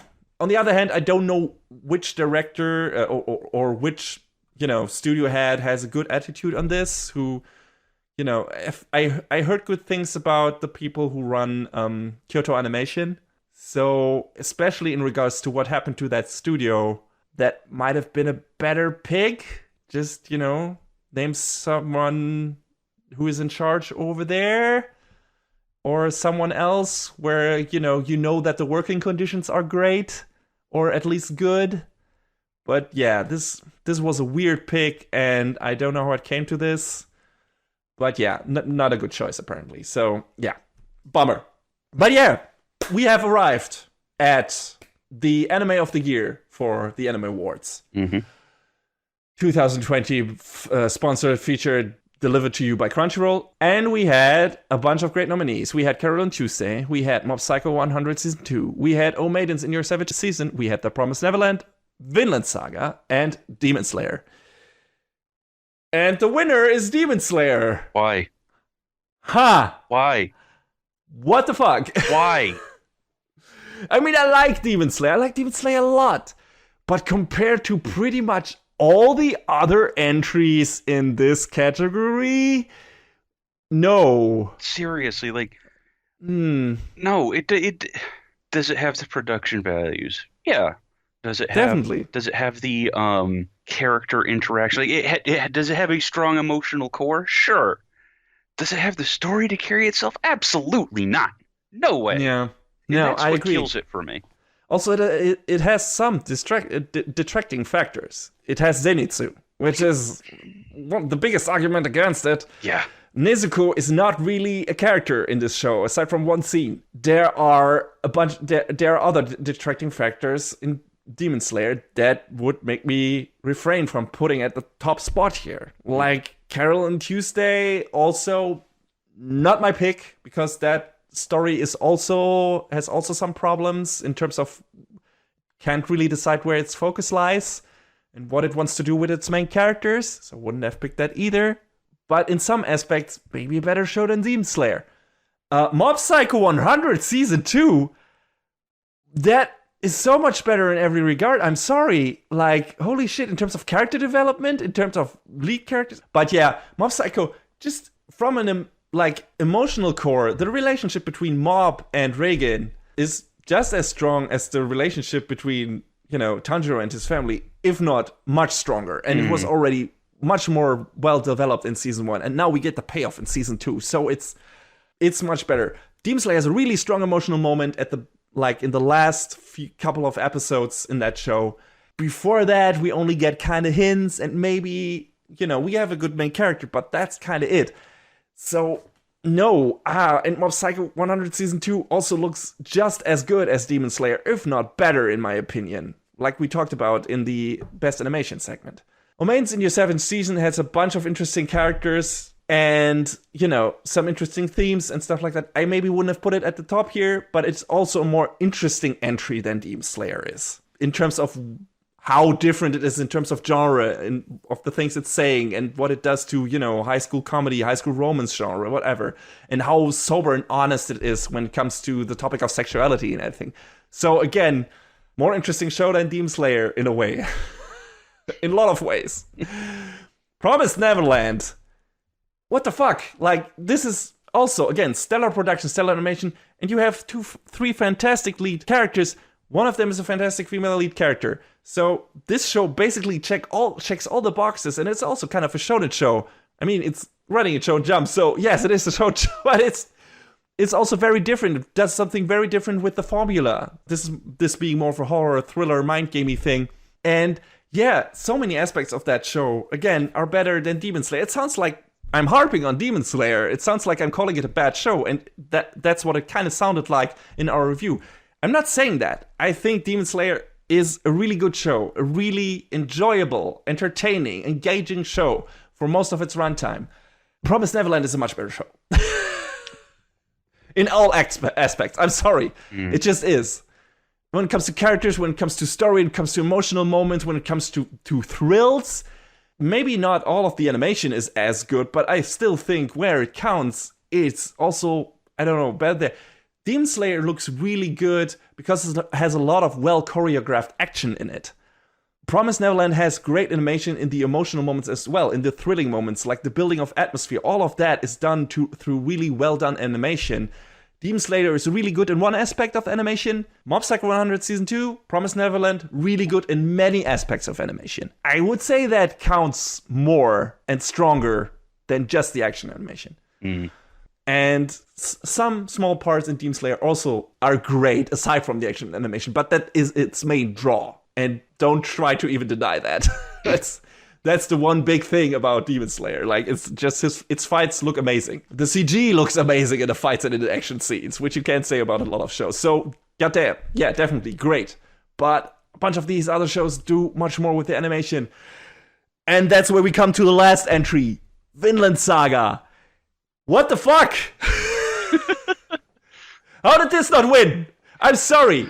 For me, it would have been between Mob Psycho, it would have been Promised Neverland, or Vinland Saga. I can't understand how Demon Slayer made it. Since this is a public vote, I assume not a lot of other people had seen Vinland Saga. Maybe not a lot of other people had seen Promised Neverland, I don't know, or Mob Psycho 100 Season 2.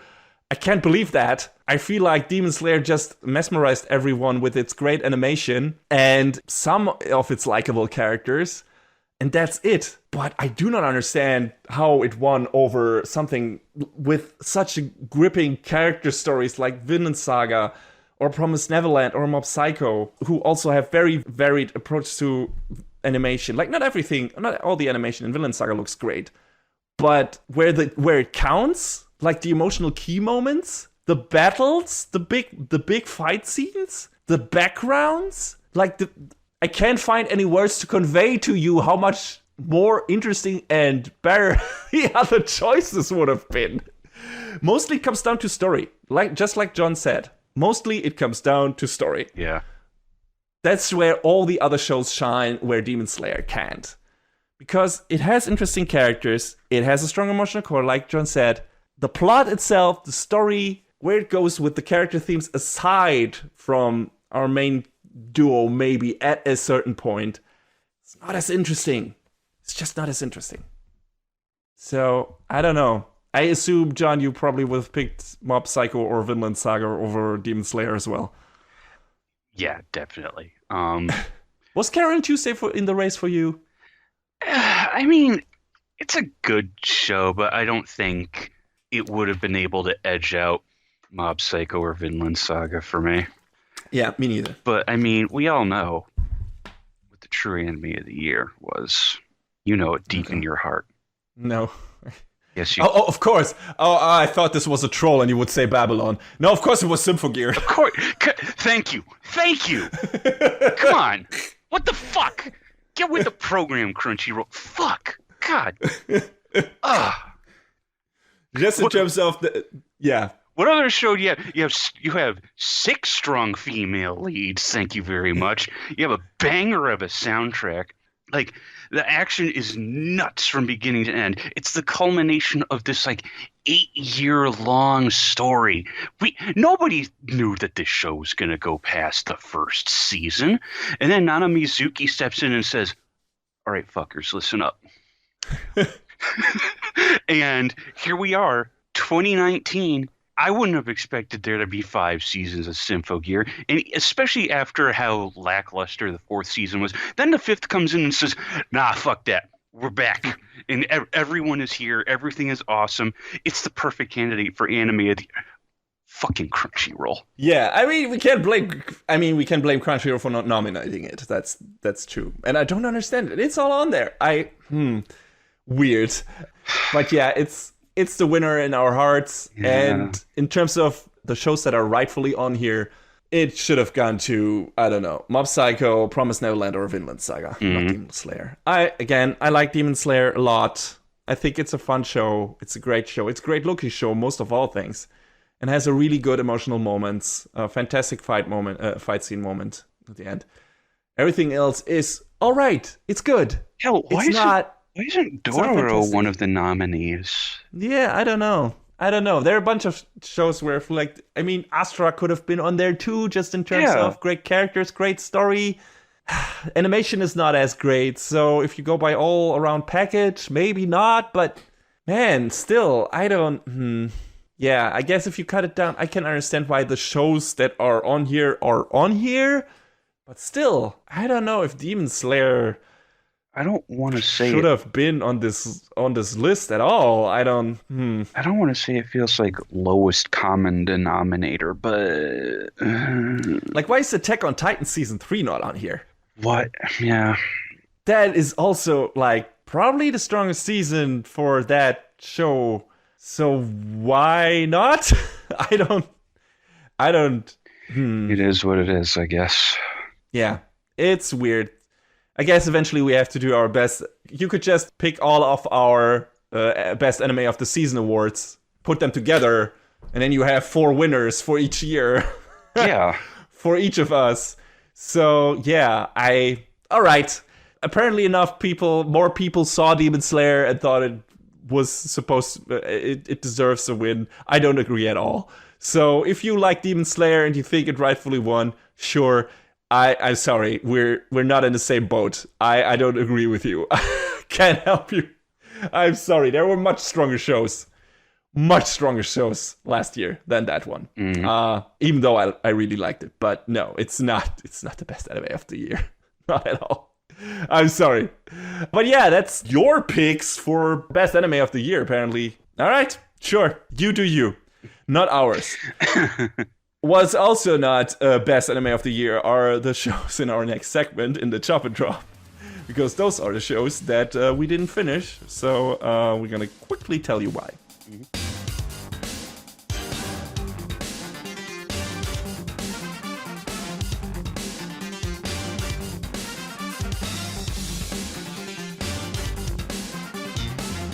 So yeah, after that XXL sized segment that I didn't expect to go as long as it went, we got a very small segment for you now, and that's our seasonal Chop and Drop, where we talk about the shows that we brought up in the sneak peek for each given season, but that we didn't continue to watch, that we dropped by the wayside for one reason or another. So, yeah, John, what's your first drop from fall season?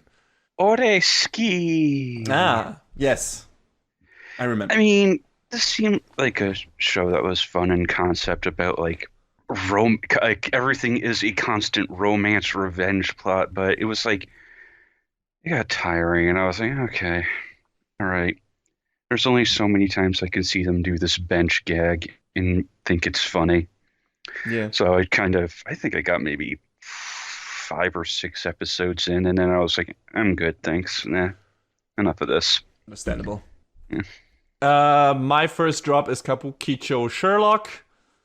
Oh boy, I forgot that was something that I dropped too. Yeah, that I think I already said goodbye after the first episode because I didn't like anything about the show. The character designs, the jokes were not funny. It was just a fucking boring show that I didn't connect to at all, and I just didn't get. So yeah, not my thing, not at all.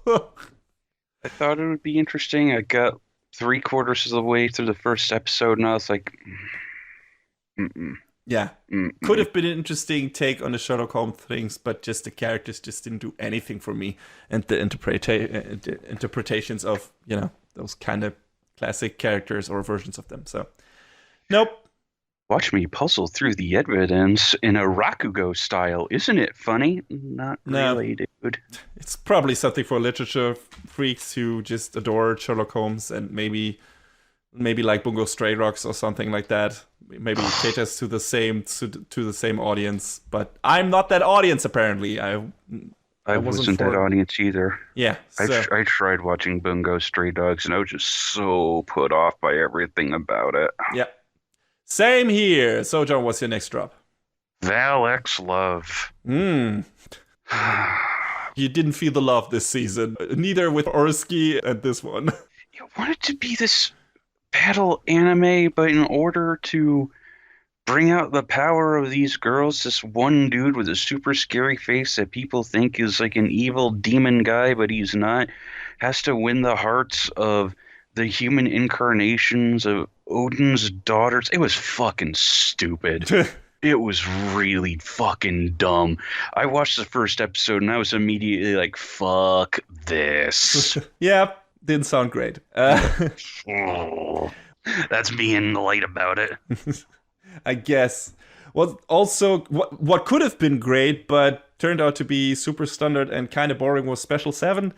Mm-hmm. Shows like, about this special investigation team or, a young detective who gets recruited into like a squad of special police officers who are called, Special 7, who are like these kind of reckless daredevils that blow up everything. to try to catch the culprits and for a crime. But you know, the cast initially seemed kind of fun, entertaining, but it was so standard. Yeah. It was so, like, could have been something interesting like Blood Bouquet Battlefront or Copcraft, you know, with the fantastical beings in the city and, you know, the police force having to deal with that and stuff like that. But it just was so, we don't have any great idea of our own, so we're just gonna steal shit and not do anything interesting with it. So, yeah, not something to stick around for. Yeah, it felt like almost Psycho-Pass light, but like really light. Yeah. Like really light. Yeah. Like from the visual like direction. Goddamn. Oh God. Nope. Yeah. All right, John, your next drop. Cautious Hero. Ah, okay. Yes, the isekai comedy where the hero always needs to prepare himself forever. Yeah, and I mean that joke was funny the first and second times, and then it was sort of like, yeah. It felt like it wanted to do a lot of the same stuff that Konosuba does, and it sort of does, but it doesn't reach the same comical heights. The main character, you know, we see that he's kind of a jerk off to everyone around him, and spoilers because there's a reason for that. Unbeknownst to him and the other main character, it's sort of this weird circular logic sort of plot story thing. It's in, you know, the production was sort of average all around. It wasn't terrible. Like I believe it was produced by White Fox, and they do good work. But, you know, all around the show's production was kind of all right. There wasn't anything super standout. So, you know, if you're looking for something along the lines of Konosuba, it almost gets there, but not quite. So that's why I kind of pushed it aside. I was not in the mood for more isekai, even though, you know, this is a comedic take. So, yeah, I didn't even touch it. And I didn't stick long with the next one. It is also isekai and also comedic take on that. And that was Rise Up Animal Road. Mm-hmm.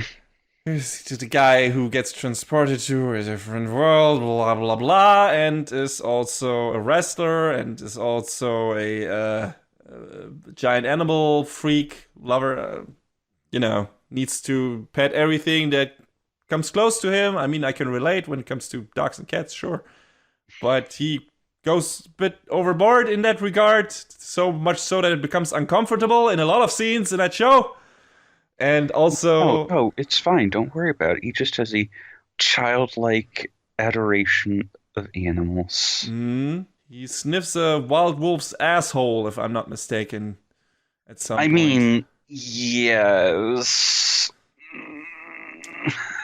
Yeah, not my thing. Again, like you... also the same thing that you said about the Cautious Hero. It feels like that show has maybe not only one gag, but two gags that it just fucking rode into the ground. And yeah, that's what it did for its first 3 episodes. Don't get me wrong, there were some good bits in there, like where he fucking suplexes the princess of the country because she wants him to kill the animals. And also, just in general, the fight animation was surprisingly good in that show. I don't know why. But yeah, the actual, you know, the actual battles. I mean, they put in the work. Yeah, definitely. There were people on this project knowing what they were doing, but just the story didn't make me want to stick with this show. It's just like, okay, I've seen what the show has to offer after like 2 or 3 episodes. I'm like, no, I'm fine, thank you. That's it. All right, carry on. I'll move on. And yeah, so the same for you, I assume, because you also checked that one out. Yeah, pretty much. Yeah. All right. Do you have another drop? I'm all out. Okay. I'm all out too, kinda. I mean, the vote's still out on 7 Deadly Sins Season 3. That might turn into a drop because the production values are so fucking abysmal in that show, which is a giant disappointment. I might put off like watching more of this show until they announce a Season 4 that is changing studios again. And it goes back to A1 or somewhere else that actually knows how to handle that stuff. anywhere else but Dean. But right now it's my turn to a drop. I don't know if I want to watch that show with those kind of production values. Because the fights were some of the best things in this, and now they look like ass, and the characters alone, even though I like them, are probably not the thing I want to stick around for. So maybe I'm interested where the story goes, but I don't know if I can deal with shitty animation all the way through. If it all just looks like ass, we'll see. If it turns up on the review schedule, you'll find out soon enough, but maybe it won't, and it will turn into a chop and drop instead. So we'll see. Yeah, but let's move on to a show that we didn't drop, rightfully so. And that's going to be our last review for fall season 2019.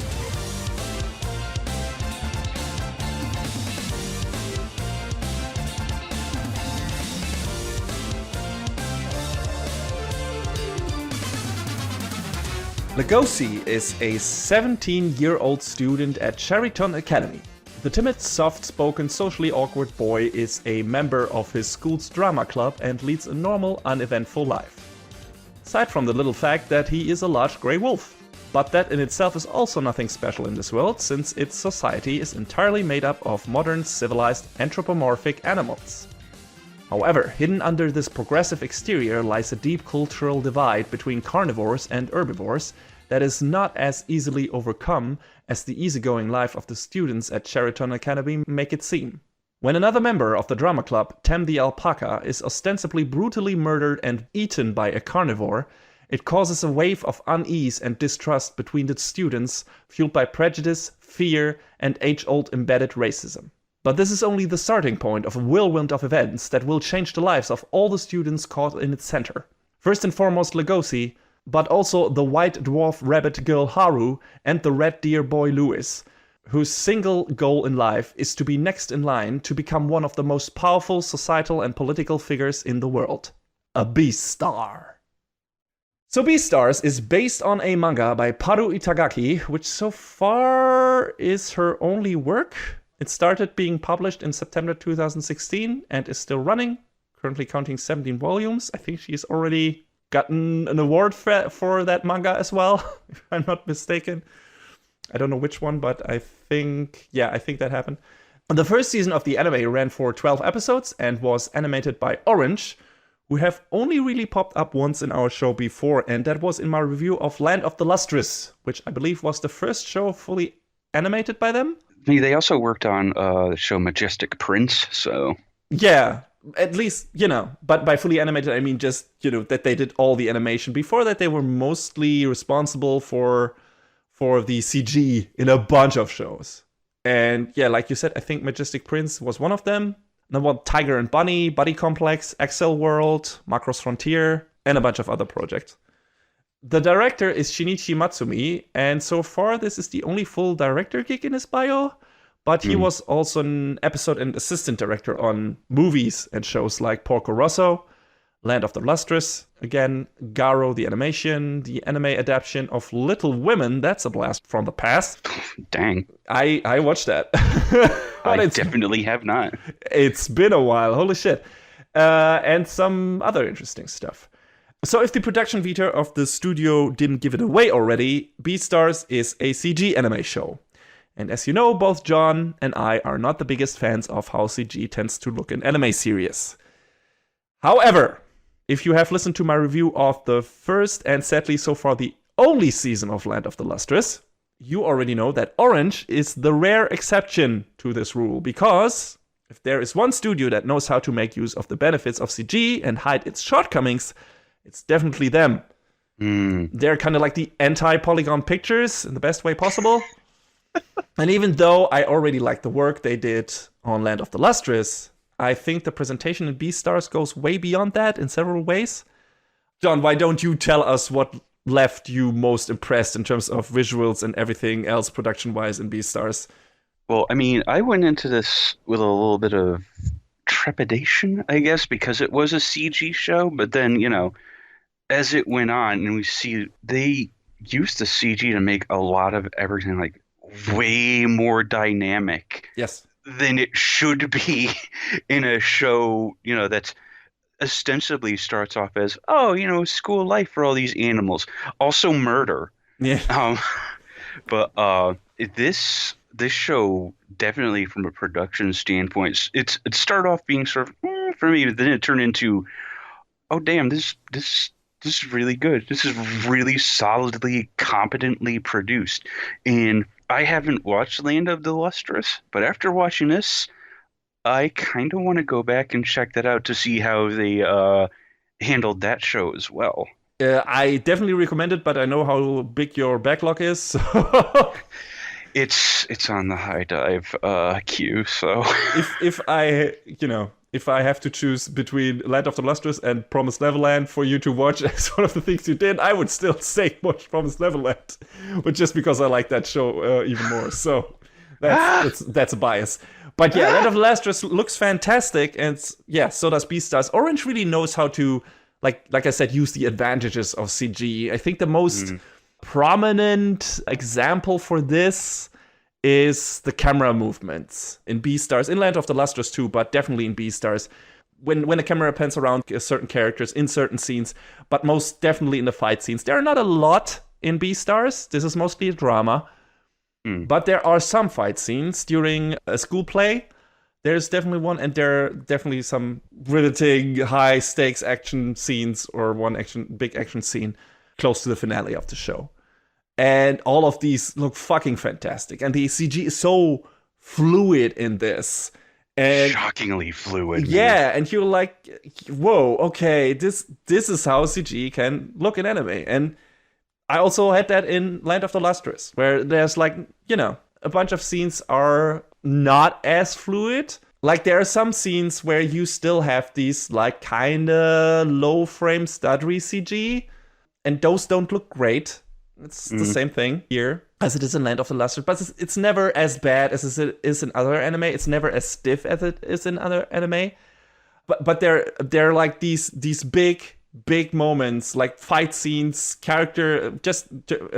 emotional scenes where the characters are super fluid and look fantastic. And it makes me want to wish that the whole show looked like that. But I don't know if it's a budget thing or if it's like a choice where it's like, no, we kind of still want to keep some scenes kind of closer to traditional animation in terms of frame limit, in terms of some characters look more limited in their movements, in their animation. The problem is, and that's been my argument from the beginning, that doesn't work for CG, in my opinion. It never looks good. It looks tolerable, definitely in here. It looks okay, but it never looks really good. For example, some facial animations in dialogue scenes are, again, super fluid. Like when the chief of the school newspaper tears his club members a new one for not coming up with a good article for school play stuff. And that looks really fantastic. And it's just this really amazing facial animation for, I think he's a mouse. And, it's super expressive for this animal. Gives us so much character. But sometimes the mouth and head movements in this show feel pretty stiff, like when you have side characters in not so important scenes. Yeah. The cheering audience looks bad too in the, when the school play wraps up. That also doesn't look good. And that's the same in Land of the Lustrous as well. There are some scenes in that show where it's just like characters talking, stuff like that look super well animated and fluid, and some don't. And I don't know, I can't explain the discrepancy, like why that happens. If it's just a budget thing, I don't know. I don't know if it's that reasonable to assume, or if it's a choice. Because things like, no, we want the characters to move more like limited, like traditional animated characters. And again, my example doesn't work for CG. John, how did you feel? Was it very noticeable for you when the show like regressed to more limited frame rates, or were the fluidly animated scenes so dominant and so prevalent that the more limited scenes didn't really factor in or didn't really detract from the enjoyment of the show for you? I mean, it didn't detract, but it was definitely noticeable. Like, especially the parts you're talking about, like where the mouth movements are just sort of off. And yeah, I wonder if that was like a stylistic or like or some sort of other choice. I don't know, man. I wonder if that's something that will change in like the Blu-ray releases or not. But that's That would be interesting. Like to see if that's they hard to maybe say. if they like add more scenes or that. But again, I don't know. I don't know if you even need to do that. Like Yeah. when you have the character model, like how much more work is it to just keep it at a constant frame rate? I don't know enough about CG animation to know how much more work intensive it is to keep it at that kind of fluid animation level for the entirety of the show. Yeah, that's a Do you good question. I need don't know. more in between animation? Do you need more different mouth movements for the more extensive mouth flaps? Like I can assume that's how it works, but again, I'm not sure because CG animation works completely different when compared to traditional animation. Some things just don't acquire additional workload because the model is already finished and certain animation routines are finished. So if you've used this once, you can use it again without having to do the characters over and over again. So I'm not sure. And there are a bunch of scenes. Orange is fantastic with small details, and Beastars is a great example for that. Like scenes, a single drop of sweat, like slowly running down, running over Legosi's cheek, Mhm. or small gestures and body language, like hand movements, or Haru leaning against the wall and stuff like that. And these scenes, in general, are super well animated and feel alive. Like these simple little character animations, like when Jack, one of Legosi's best friends, who's a dog, walks next to Legosi to find out about who Legosi has a crush on. Like there's so much movement and expression in those characters in such a simple scene. It's great. But then a scene later, you got like again more limited character animation again, and it's not jarring, but it's like you said, definitely noticeable. And I Mm. don't know if it has to be that way, but I'm glad that that is not the only way it looks because there are definitely shows that do. Like again, all the shit that Polygon Pictures does, Berserk, a bunch of stuff where CG makes on there that are also super stiff and shit like that. And I would even say Dorohedoro, a show that's currently airing, has too much stiff character movement, mouth movement. The characters just look like weird wooden dolls sometimes. And that rarely happens in Beastars, I gotta say. It is noticeable in certain scenes, definitely, but the scenes that stand out that make you marvel at how well the characters' bodies and faces are animated are dominant, I would say. Hmm. And then you add to that the fantastic camera work in the action scenes, which is just fucking nuts. Like there's so Yeah. much shit happening, so much movement, and you can easily follow it. It's never obscuring what is happening. It's super clear. It's super well choreographed. It's super well directed. It's fantastic, and that's again the same thing that happened in Land of the Lustrous. Like the action scenes in that show are fucking fantastic, and it's weird. Like weirdly enough, the show looks often better on close-ups than when you see a normal full-frame side shot of character animations, which sometimes doesn't work in traditional animation. But here, like, there's this weird cut, this weird animation when Lugosi, in the very first episode, just basically catches Haru and just like this spinning tumble with her, and then rests in like a kneeling down position with her arms around her, and this fucking tumbling spinning animation looks super wonky in a way. It looks like it's You like think this so? kind of, it feels like it's this stiff character that looks very cramped up and kind of wooden that just is turned around on the screen in a way. It- Maybe I'm imagining Yes. things, but that's what it looks to me. Compared to a lot of other of the fluid animation in the show, this looked a bit wonky, and that was again a full frame thing. And also when characters like you see them in full frame and them talking to each other, also sometimes looks a bit weird.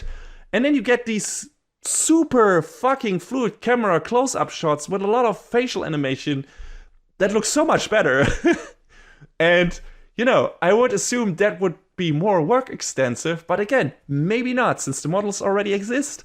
I guess it's not. I guess that's not really the case.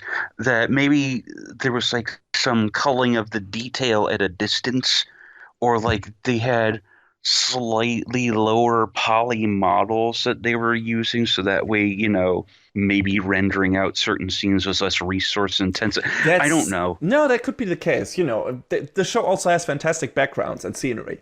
So, if there's too much going on in terms of, the fight scenes are often limited to two characters, like the extensive ones, and the environments are not that, let's say, detail heavy. So maybe that's, in terms of rendering aspect, that's not as problematic as if you have like a background with a lot of characters, like a lot of students in the background, and a lot of scenery of trees and buildings and all that shit in very high resolution and everything. So if you add to that very fluidly character models that move a lot and a bunch of them, then maybe that's a problem. So yeah, maybe you're right. Maybe that's when you see a lot of the stuff on screen. That's when they need to tone down the quality animation a bit, the fluidity and stuff, like the frame rate. Otherwise, this might be too taxing on a TV budget.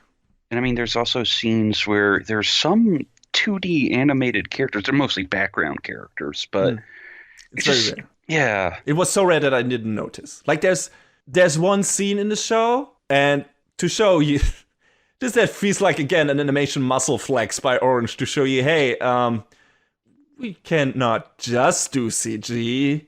Episode 7, there's like this traditionally animated scene which looks like a painting come to life. Yeah. It's fantastic, and it feels like it's just Orange saying, see that? We can do both. Step up your game, you amateurs.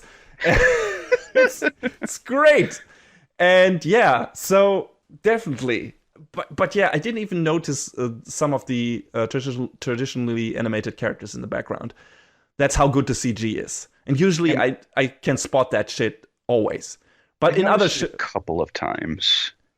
But in other shows, usually you have like, I don't know, a couple of main characters. I mean, where they mix that shit. We have a couple of main characters that are CG, and then everyone else is for some reason traditionally animated, which makes no sense whatsoever. Or you have almost everyone is traditionally animated, and then in like mass scenes where it's like a bunch of pedestrians on a walkway or shit like that, or audience, then that's CG, and that's always noticeable. In this feels maybe more, I don't know, more well mixed, more well distributed, so that you don't notice it. And like I said, CG is such high quality in this show that it just doesn't feel as jarring when you put these two things next to each other. And again, it's used sparsely. The magnificent Kotobuki, this is not, thankfully. I was about to say. Or Kado, the right answer, thank God. Also, thank God for many other reasons, because that was by the same guy who wrote Babylon. So, woof, dodge that bullet. Anyway, like I said, Orange, as usual, tries to adapt the style of traditional animation to CG, and it looks good as long as it's fluid. But sometimes that means they're also using limited story frame rates, and like I said, that never looks good in CG. But it works with products that are hyper stylized like this, or, for example, Into the Spider-Verse. Like the Spider-Man movie that recently came out in movie theaters. And I think projects like that and stuff like this with, talking animals can get away with this kind of stylistic choice. Yeah. But if they did a version of this or Spider-Verse with a consistent fluid frame rate that is on the level of all the fight scenes, for example, or all the really well-done character animation scenes, I'm certain everyone would agree that it looked better than what it looks like now. It already looks great, but it still could look better.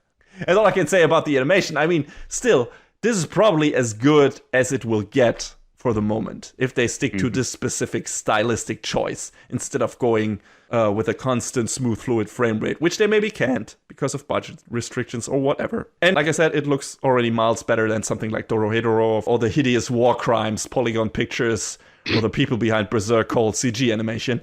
So, war crimes. Yes, that's what it is. And I guess creating a show like this in CG makes sense, because lip flaps on animals are much more animation intensive than on humans. So a production like this would probably much more taxing and problematic in traditional animation than it is in CG. So I think they went the right way here. I think it was a good choice to make this full CG. I can't believe I'm saying this, because I always prefer traditional animation over CG. But just in terms of keeping a certain level of quality, I think it was a good choice to make this full CG, because I don't know if it would have looked as consistently good in traditional animation. Don't know if a TV series can have that kind of budget. I would have liked to have seen it. I would have liked to know what Beastars, completely traditionally animated, would have looked like. Don't know if it would have looked as good and would have had these many fantastically animated moments when it comes to facial animation, body animation, fight scenes, and so on. So yeah, I'm glad to report, hey, this is a very good looking CG anime. So yeah, very happy with that. Another aspect of the presentation that is fantastic is the soundtrack. By Satoru Kosaki, who also did the music for The Melancholy of Haruhi Suzumiya, Lucky Star, Star Driver, Captain Earth, Wake Up Girls, and many other shows. It's like every monogatari under the sun. Yes, also Oreimo, which we don't really need to talk about. Sekoi, Fate Extra Last Encore. There he goes. We balanced it out. It's fine. Yeah, it's weird that he hasn't come up yet until this point. But yeah, definitely good stuff.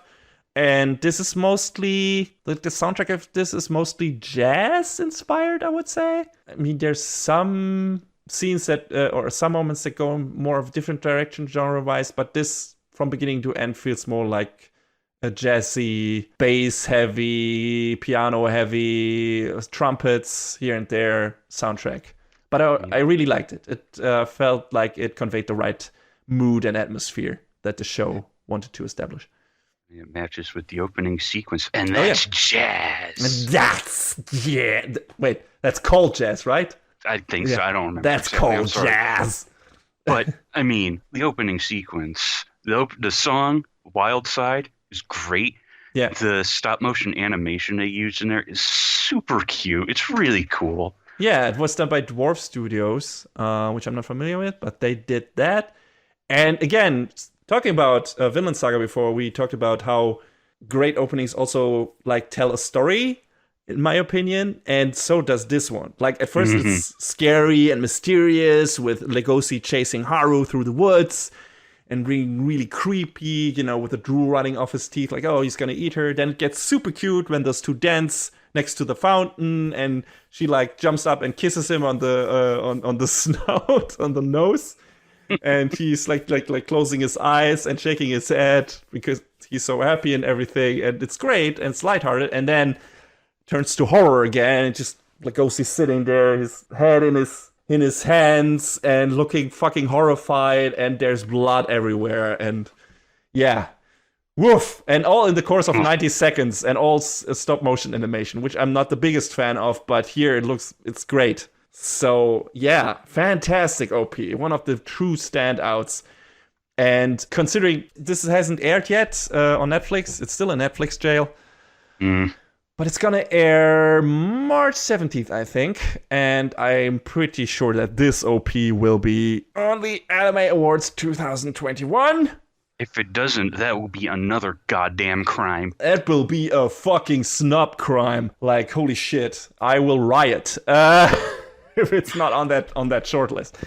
But yeah, the ED is also great. It's not as much of a standout as the OP is, but it's always slightly different. I'm not sure if it's a different song or if it's different parts of the same song, but it kind of changes to reflect certain developments in the plot and emotional space of the characters. So that's also cool. I always like when an ED does that, when it changes things or an opening too.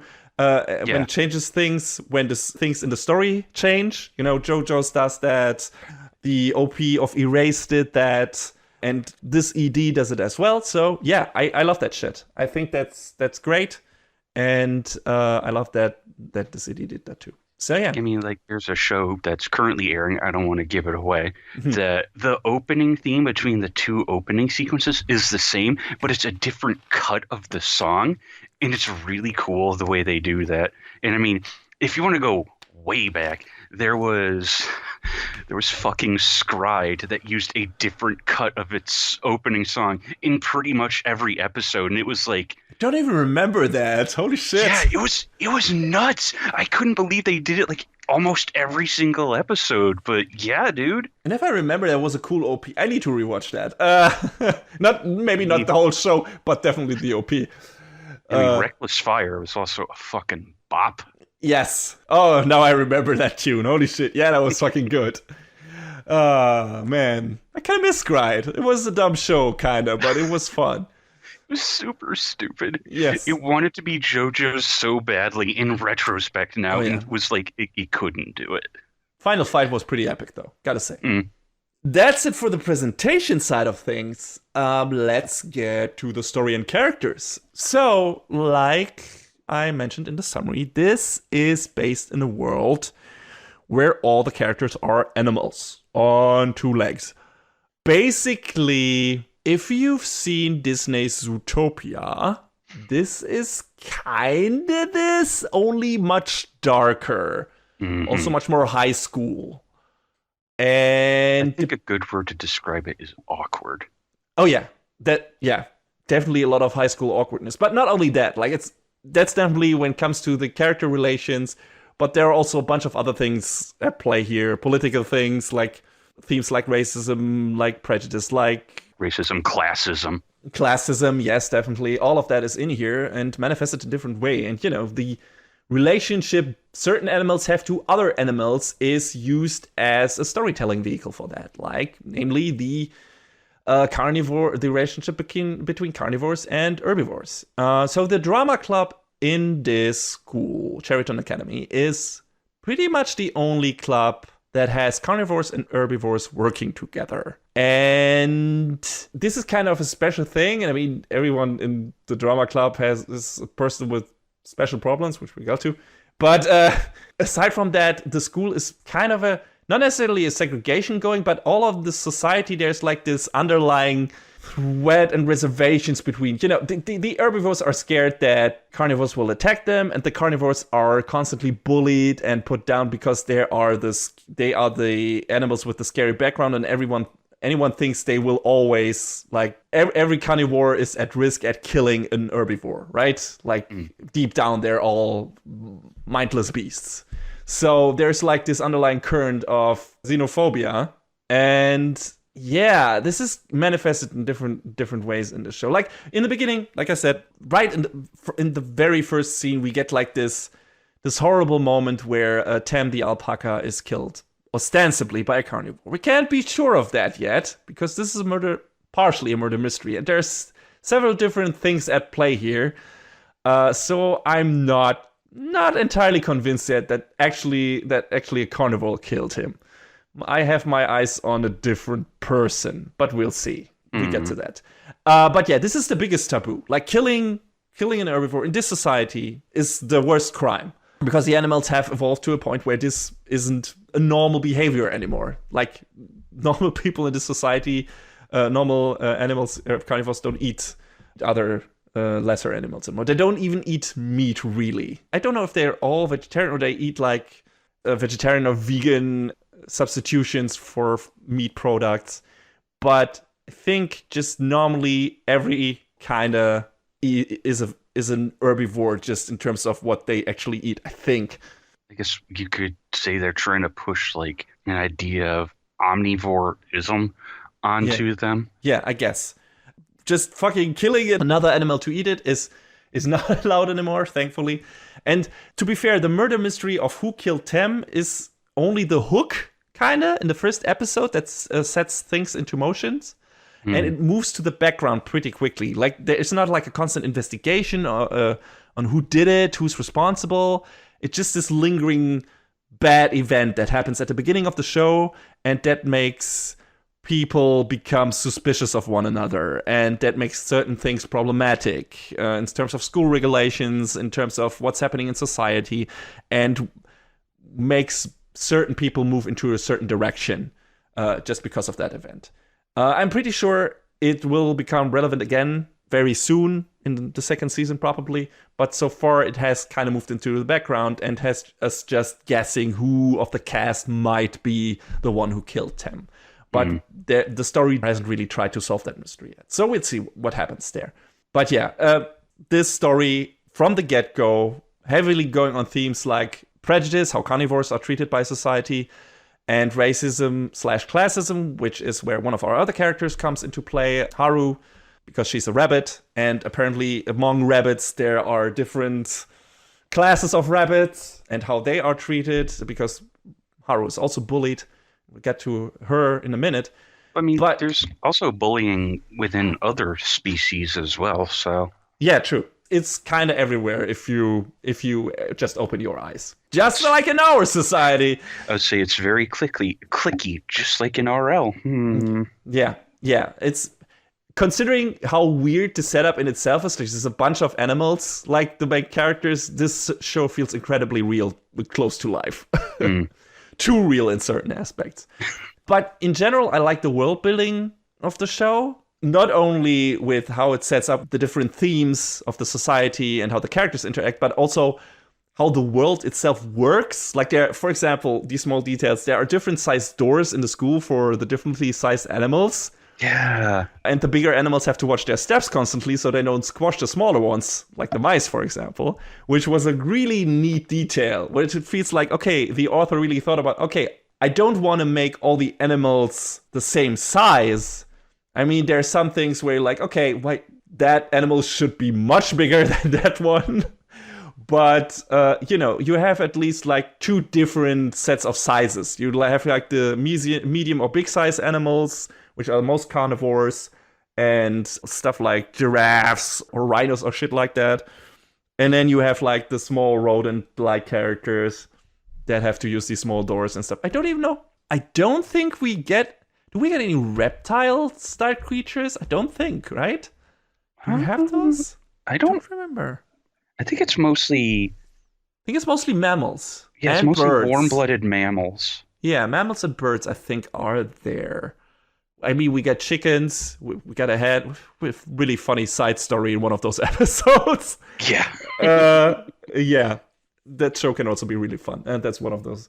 But yeah, mostly it's mammals, and it's funny. There are also some animals. I think Legosi has like a horned bug or something like that, which he keeps as a pet. So there are normal animals that don't act like humans in this world too, like insects and stuff like that. So it feels like some animals evolved or something and some didn't. It's a weird mix, but it works. It works in a way. It's interesting. It's an interesting choice to make like some, okay, these animals are, walking and talking. And these animals are just crawling on the ground and don't say anything and are pets to other animals. So yeah, don't know how they came up with that differentiation, but it's interesting. And another bit of world building is like all the animals in the school have like these special relaxation rooms where they get to spend time in their natural habitat.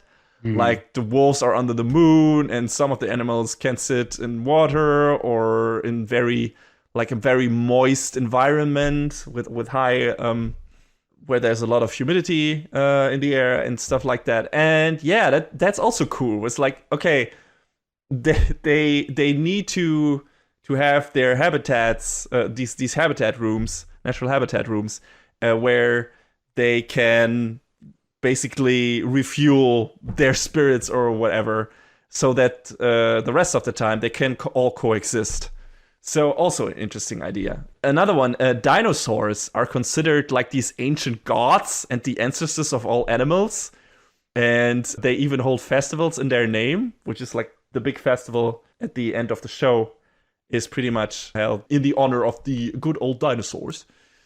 And also an really interesting idea, because like, hey, yeah, in a world like that, would something like religion exist? And yeah, it turns out Kinda. Yeah. The dinosaurs are the ancient ancestors and are kinda treated like gods. So yeah, also cool idea. Like trying to apply our idea of society, our societal conventions to an animal world and what that would mean for these animals.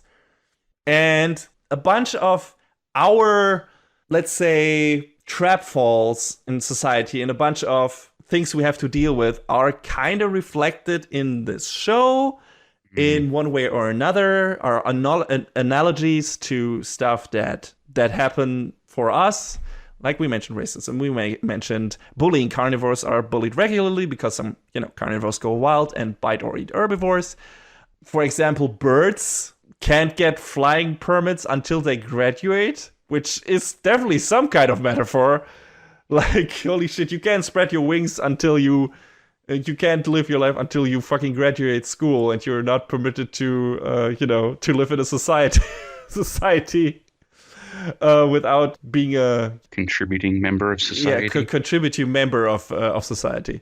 So yeah, there's a bunch of that shit in here, like where you're like, oh, okay, I recognize this. This is relating to this in our society, but they just apply to animal life, and it's super fun and it's interesting and it's a neat idea. I like shit like that, and Beastars is full of that. Mhm. And speaking of metaphors, I think meat is a metaphor for drugs in this. Oh, Pretty yeah. sure.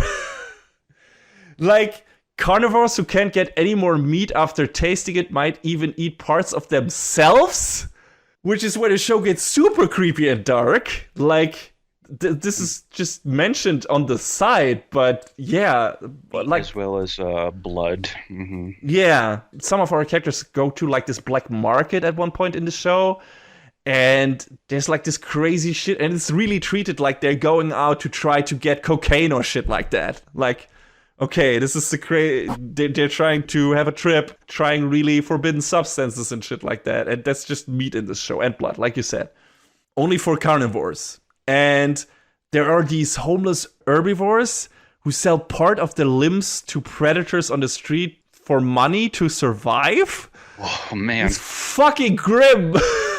that's a little too real.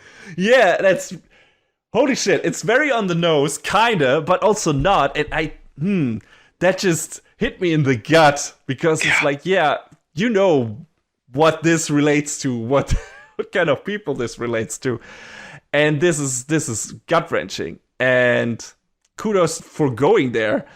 And yeah, it's crazy shit. And I like that stuff like that is in this show, and it's everywhere. It's just deeply intertwined with the story and the story of the characters. And like I mentioned before, all the members of the drama club have like these special circumstances. Like only beasts with issues get to join, kinda. At least when it comes to the carnivores, who like have to basically show their own way of life. I think that's the line that is used at a certain point in the show. Like find their own way in life and show that they can make it at a certain point. And I guess that also relates to our main character, Legosi, who I've seen spelled in different ways. Yeah. A lot of points on the net and everywhere, he's spelled Legoshi like he's pronounced in Japanese. But I've also read that his name is an homage to Bela Lugosi, the Dracula actor. So Legosi apparently is the right name if you are not Japanese. The right pronunciation if you're not Japanese. I didn't even think of that. That's interesting. Yeah, you know, that show definitely has a kind of deep root in horror. You know, with Legosi being kind of a werewolf in imagery and, you know, all the dark moments in the show and everything. It has strong horror roots, so it makes sense that Itagaki wanted this to be made that name of the main character an homage to an horror icon. So that's cool. Yeah, so Legosi, in the beginning of the show, like I said, is this soft-spoken, socially awkward character, and he kind of stays like that. But also, when he comes across Haru, his primal animal urges awaken. Basically, when he smells her. And just in the first episode of the show, it looks like he is attacking her, but in the last moment just kind of hugs her and then steps back. Like he's scared of what he's doing, like through the entirety of the show. He is really wrestling with his animal instincts and is afraid to let them loose and just bottles them all up. And that's, again, metaphor for puberty and everything, right? But this also becomes a theme for a bunch of things in this show, like confronting the darker sides of yourself, of your inner self, of your personality, like finding out who you really are, coming to terms with that during growing up, during your adolescence and stuff like that, and finding the people who accept you for who you are, and trying to control your urges when it's necessary, and letting them out when that is also necessary, and finding a good middle ground between those different things. And yeah, that's what Legosi's character is kind of all about. On the outside, he's super shy, he doesn't want to stand on the stage, is forced to kind of in certain parts because, you know, he's part of the drama club and, you know, the way the story progresses and everything. But he kind of wants to stay in the shadows and keep a tight grip on his emotions because he's really scared of his emotions. And that becomes worse and worse once he meets Haru and his kind of urges are unlocked, or something that he first mistakes at a primal urge. It's kind of something else. And, or, well, you could characterize love as a primal urge, sure. Yeah. So, but he mistakes it as something entirely negative in the beginning, and it's not just that. And like I said, his first encounter with Haru marks a change in his attitude. He's scared of his bestial side and his own anger, but he realizes that he can't stay the way he has stayed, at least not entirely. He can't be in the shadows all the time, and he can't deny part of his inner self, which he is a carnivore. He is a wolf. He cannot bottle up all those feelings inside of him and suppress them and expect that this will go on forever and give him like a healthy life. So he has to wrestle with that. He comes to grips with that. He has to self-actualize. He has to actually have discussions with people about that, namely with Haru. And he has to face certain facts about himself, and that he cannot be, like, maybe not always live the same life that some of the herbivores do. Like, he believes he can beat his instincts and become just friends with Haru. But there's a character in this show who's pretty awesome. And he believes that the feelings of affections that Legacy has for Haru only mask his hunting drive, and that he will eventually lose it and eat Haru. And that's also something that Legacy is scared of, but he also has huge affection for Haru. And he feels that she is good for him, that she makes him do things that he wasn't able to do before, that she makes him come out of his shell and realize what some things that might be more important to him than others. And that's really interesting. And Legacy is just on this constant tightrope walk where he tries to come to grips with his darker urges and tries to basically build a relationship with Haru because she's really important to him.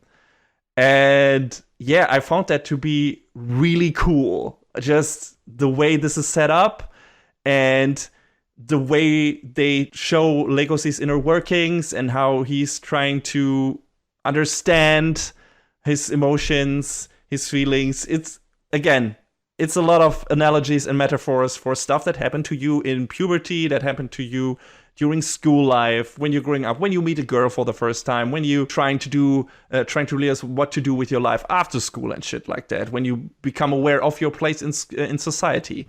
And the show tackles all of those themes in a way and tries to construct something interesting out of it, at least when it comes to its main characters. I don't know, John, how did you feel about Legosi and his place in this story? Well, I mean, it is in large part his story.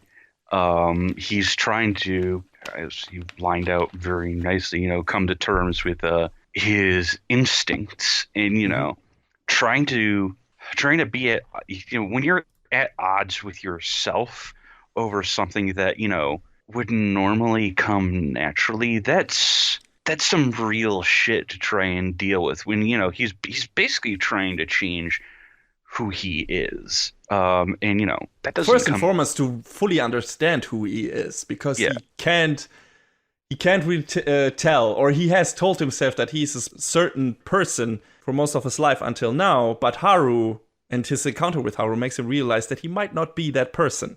Yeah. And just when you have these revelations about yourself, and you're like, when you feel like everything you thought you knew about yourself is wrong, then like you said, trying to actualize that is like, that's difficult to come to terms with.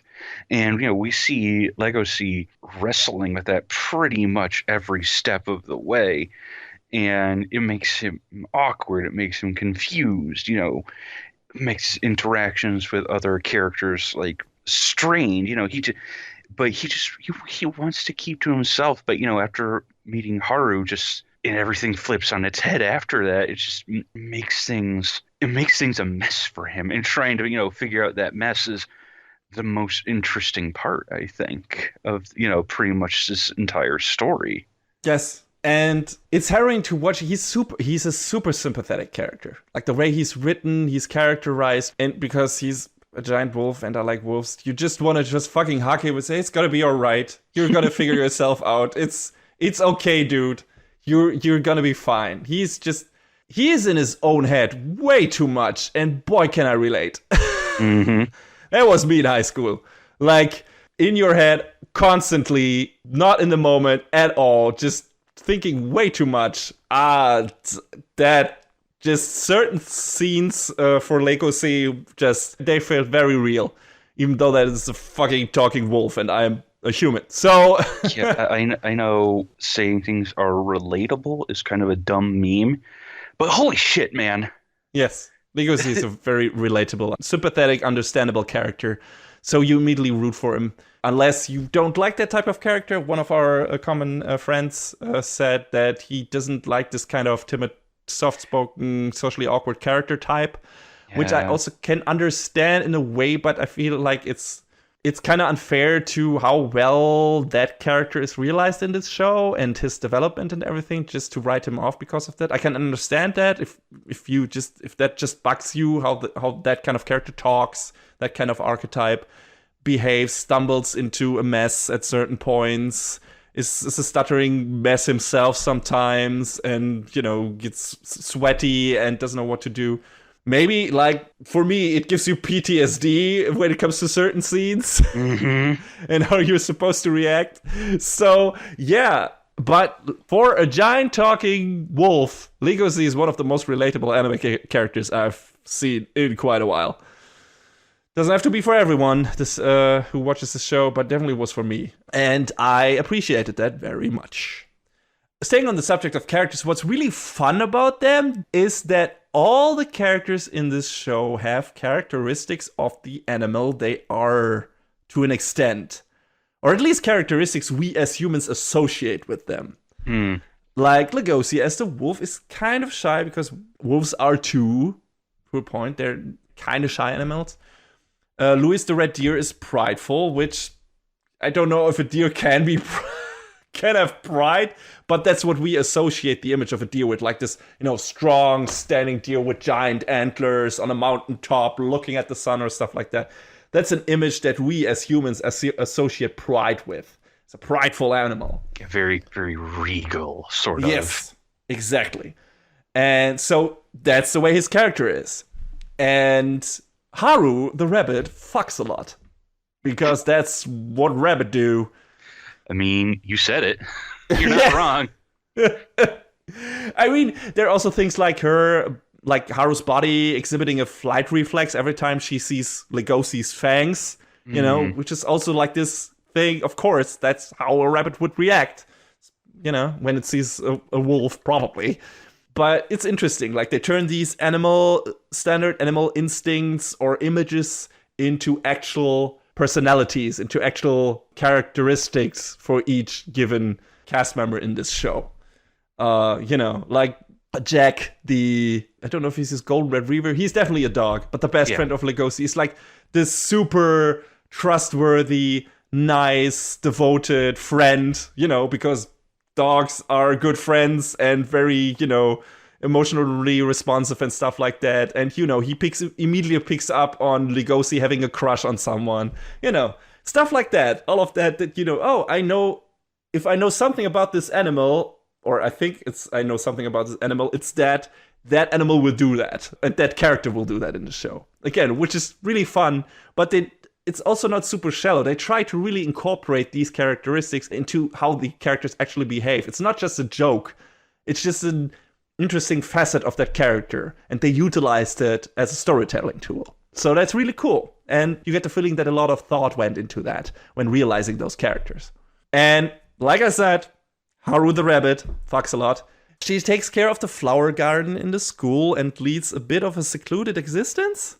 She, like I mentioned before, she also is being bullied by other rabbit girls, either for being so sexually active or being so enticing to other male animals that she doesn't leave anything else for the rest of them. I don't know. Don't remember exactly what their problem is with her, or if it's just a classism thing. But yeah, that's how it is. And she's been put down, and this is what happens. And the show, I can't talk around it, really gets very horny at times. Mm-hmm. So if you are afraid of being labeled as a furry when watching and championing this show, I don't know what to tell you. It's not like it's super fan servicey or the focus of every episode, but sex is definitely the topic. But it's not like this, hey, okay, we want to cater to the furry audience, so we're going to make it this super edgy show. That's for interspecies reviewers to do. Yes. That show's broadcast got canceled. Oops. And I think we know why. We didn't even check it out for the sneak peek because I was like, okay, this show is just porn, isn't it? And yes, it turns out it's just porn. So, all right. Okay. No, Beastars is not that. I said sex is definitely a topic that is discussed here, but aside from some sexually awkward interactions between certain characters and definitely surprisingly candid depictions of sexual interaction between certain characters, which I did not expect, caught me a bit off guard. There's just a lot of open, sober talk about sexuality when it comes to the relationship between certain characters and what they associate sexuality with. It's just like in O Maidens in that regard, and it's quite refreshing. Even though everyone being an animal makes it a tad uncomfortable. I don't know about you, but you know, when the stuff actually gets going, I was just like, okay, we're seeing rabbit tits. All right, sure, it's a bit weird. I mean, yeah, considering that's not something that you or I normally look to. If you're a furry, that's you. You do you. Yeah. I'm not judging. I have a friend who is, and I don't judge him. He, just if that's something that puts you off, I guess you should be wary of that. Yes, you should definitely be aware that stuff like that is in this show that could be characterized as something of interest to furries. And that just deals with that. But it's not like, it doesn't feel like it's, like I said, it doesn't feel fan servicey. It doesn't feel like it's just in there to be, to cater to that audience. It's in there because of storytelling purposes. It's in there because of character development. It's in there because it serves discussing the themes of this show. And it's important to some of the characters. And it's high school. Sex is a giant fucking topic in high school. Of course it is. And a bunch of shows anime that are set in high school just dance around that fucking fact. Just exclude that shit. The most edgy thing is hand-holding. So I welcome shows like O Maidens in Your Savage Season and Beastars who actually discuss this kind of shit. Like it's one of the most important things during that time of your life. Because these kind of emotions well up in you. Like it's about time someone was like, all right, let's talk about this. Yes, it's weird that it's a show that has animals as main characters that actually does a good depiction of this and a good discussion of this. But here we are, and that's how it is. Yeah, I mean, exactly. Because, I mean, like this and Maidens, it's about time anyone, multiple someones were like, hey, sex is a thing. Oh, what? And you believe it. I thought hand-holding was how you made babies. Yeah, that's how it works. And, just like Maidens in Your Savage Season, it just has this very adult feel to it, like the whole treatment of the topic. And I don't mean, look at adult cartoons with all them tits and blood and lots of sharp, dark edges. I'm so mature for watching this. I mean dialogue and themes that feel like they were written by an actual grown-up, intelligent person, despite this being a high school setting, or because this is a high school setting. And this is always a nice change of pace when that happens, because it doesn't happen that often in anime. And just in general, I think the dialogue in the show is exceptionally well written and gives you relatable insight into all of the characters' inner workings, all of the important ones anyway. And I really like that. I did not expect the show to do this. I knew that the manga was very well regarded, but I didn't know for what reasons. So I'm I was very pleasantly surprised how good the writing in this show was when it came to its characters. There's plot too, and the story and how it develops, and, you know, the politics and everything that happen around the characters is interesting too, but I think the best thing in this show is the character writing and the character development. And that's definitely the focus. And again, going back to the topic of sex, like I said, there's a reason why this is in here. For Haru, it's because she found herself on equal ground with other stronger animals during sex.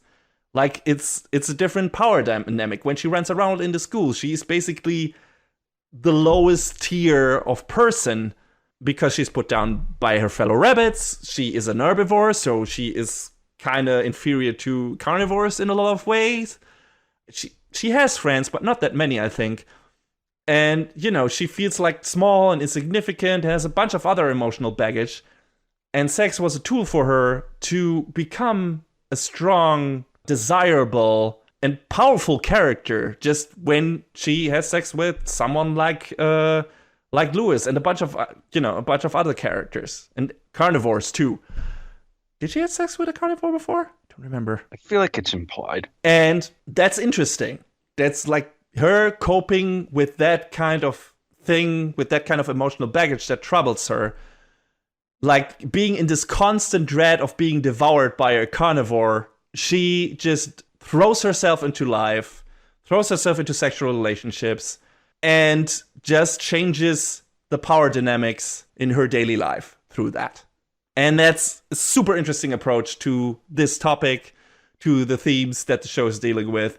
And if you think about it long enough, how certain characters in real life might behave and how that relates to human beings doing that kind of thing and why they do that kind of thing and how they treat sexual relationships and stuff like that and for whatever reason. So super cool, you know?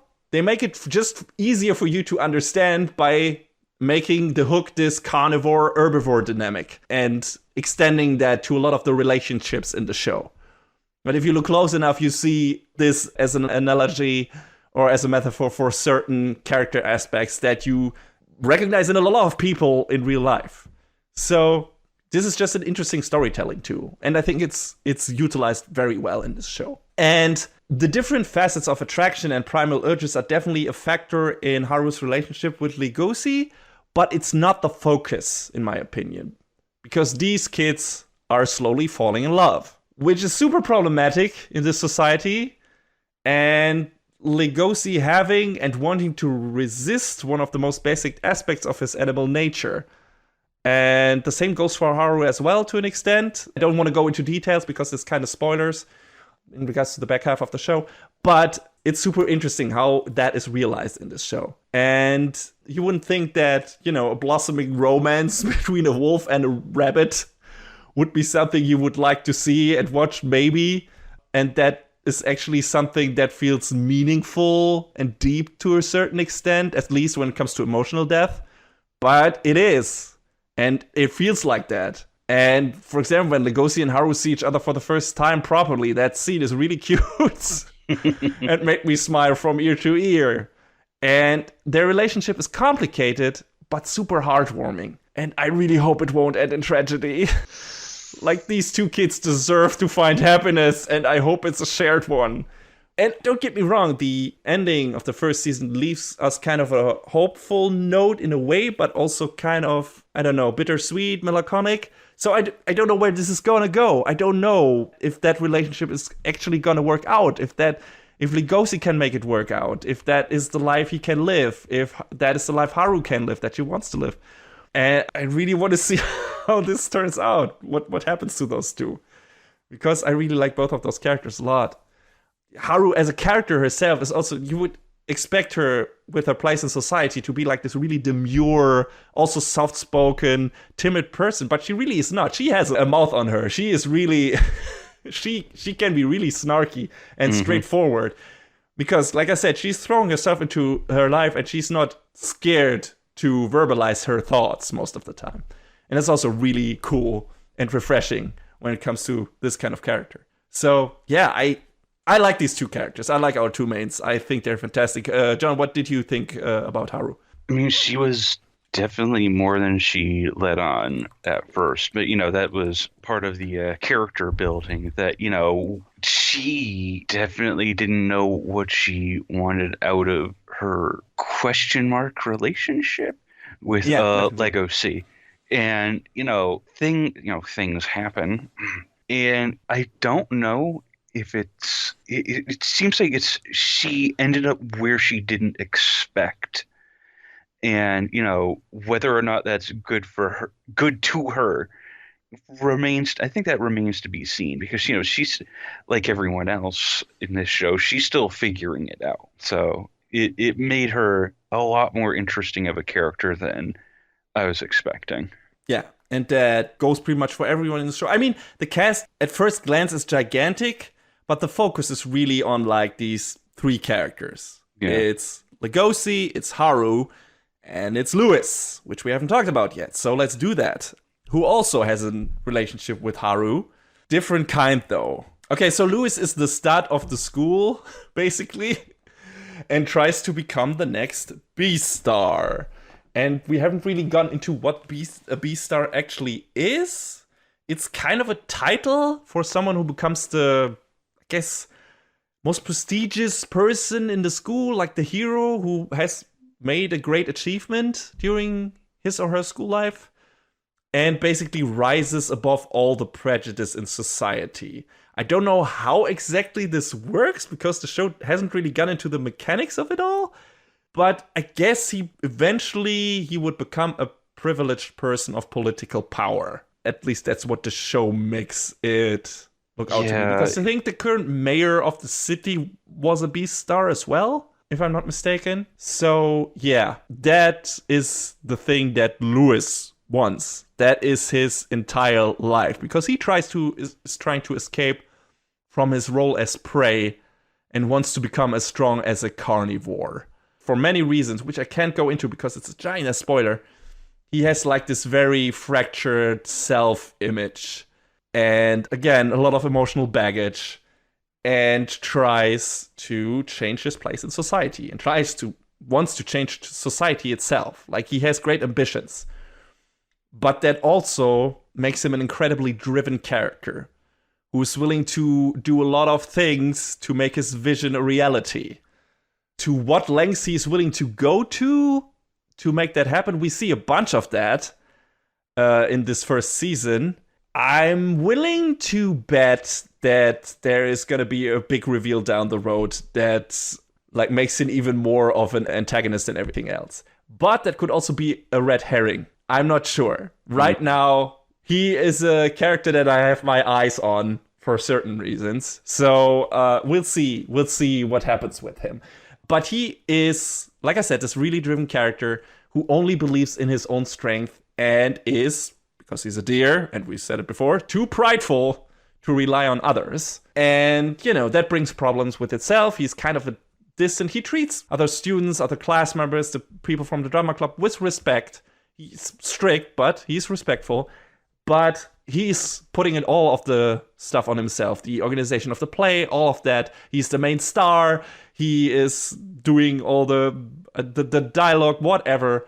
He's trying to be responsible for everything, to become the next Beastar, to be the best that he can be. And ultimately, his body can't take that pressure. So once that happens, once his body starts to give in, his facade starts to crumble.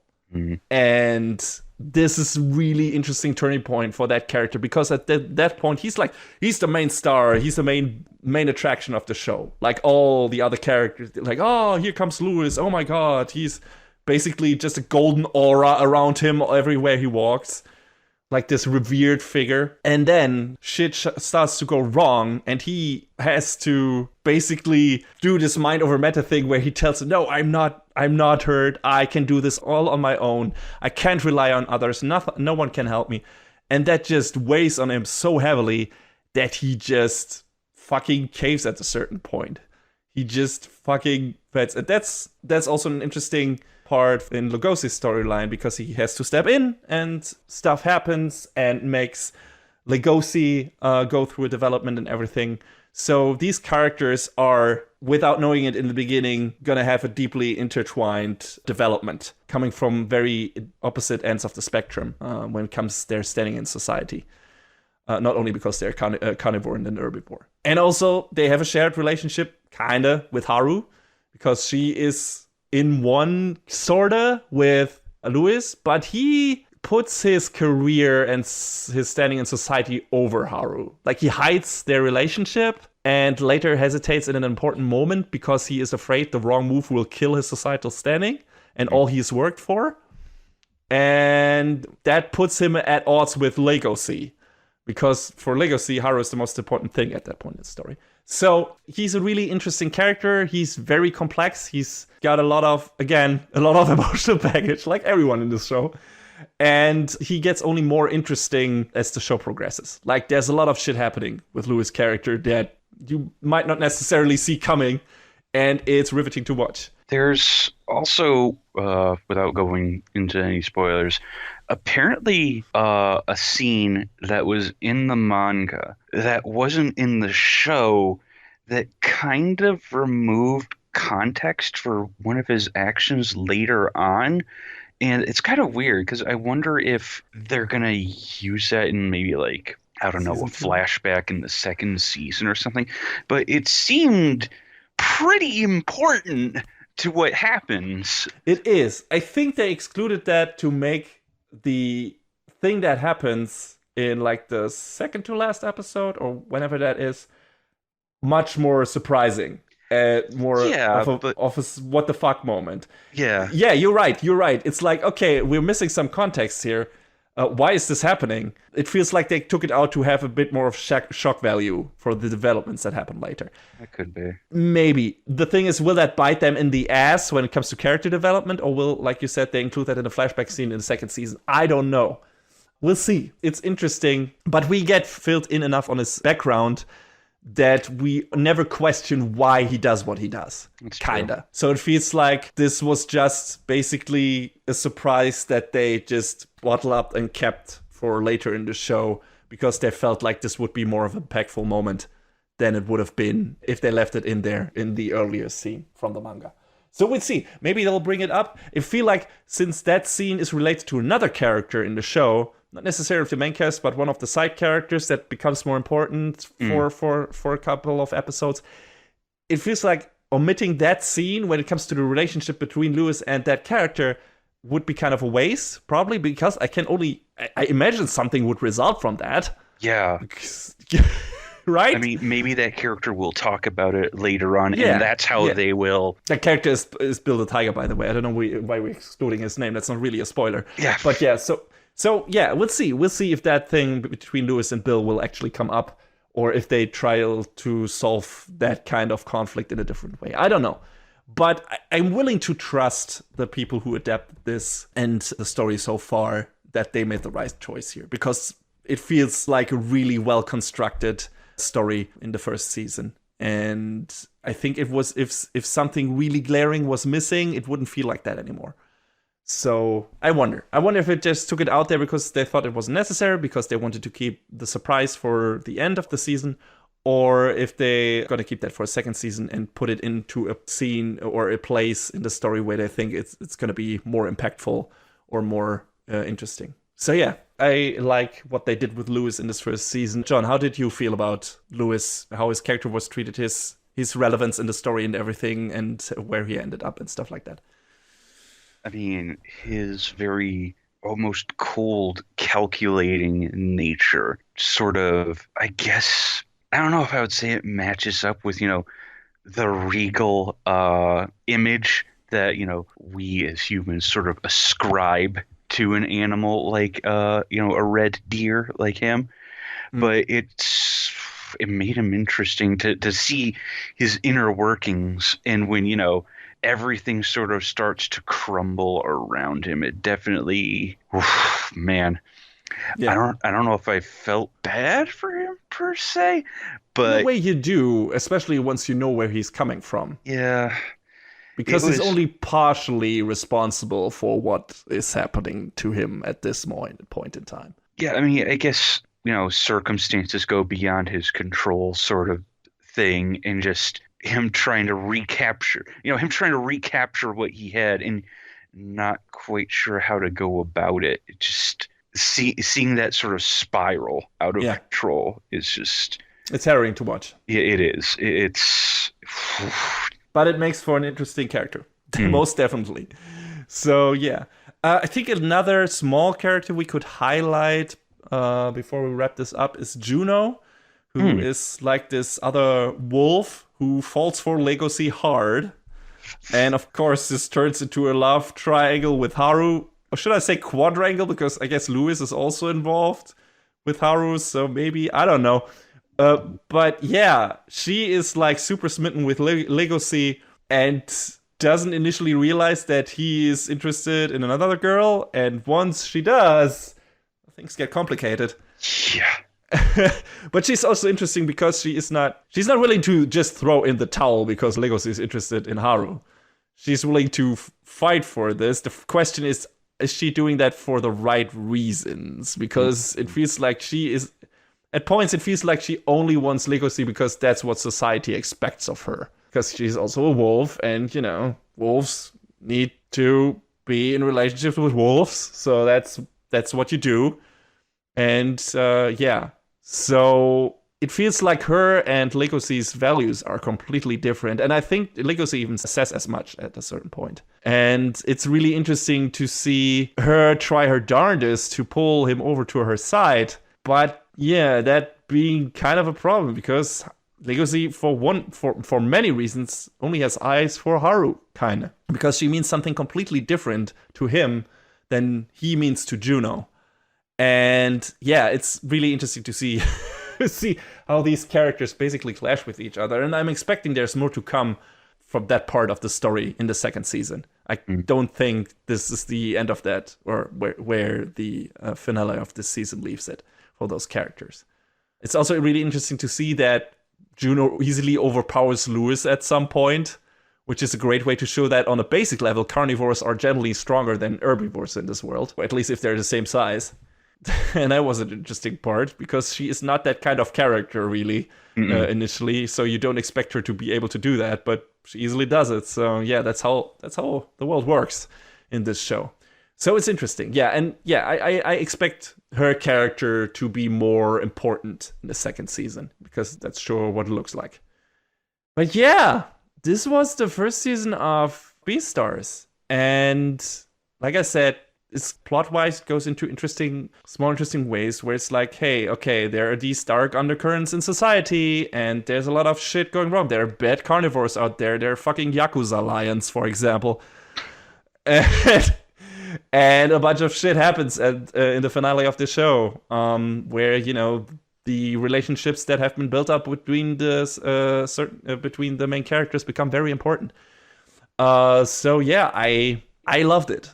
I think Beastars is an exceptional show, and something really unique that I don't think I've seen in anime before ever. Many different reasons, it being about animals and also being like this kind of dark high school drama with a lot of heavy political and societal subtext, also sexual themes, and a bunch of shit I would just not expect in this kind of show with this kind of setting, but it's in there and it all works pretty much. So yeah, kudos to the writer of the manga, kudos to the people who adapted this for making it feel so natural and for making the characters feel so well developed and relatable. And I'm also really interested to see where the plot goes. I want to know who killed Tem still, even though that kind of fades into the background a bit. But yeah, I want to know what's going to happen to Haru and Legoshi. I want to know what happens to Lewis. It's all riveting stuff. It's all really engaging. And I think, John, you felt the same.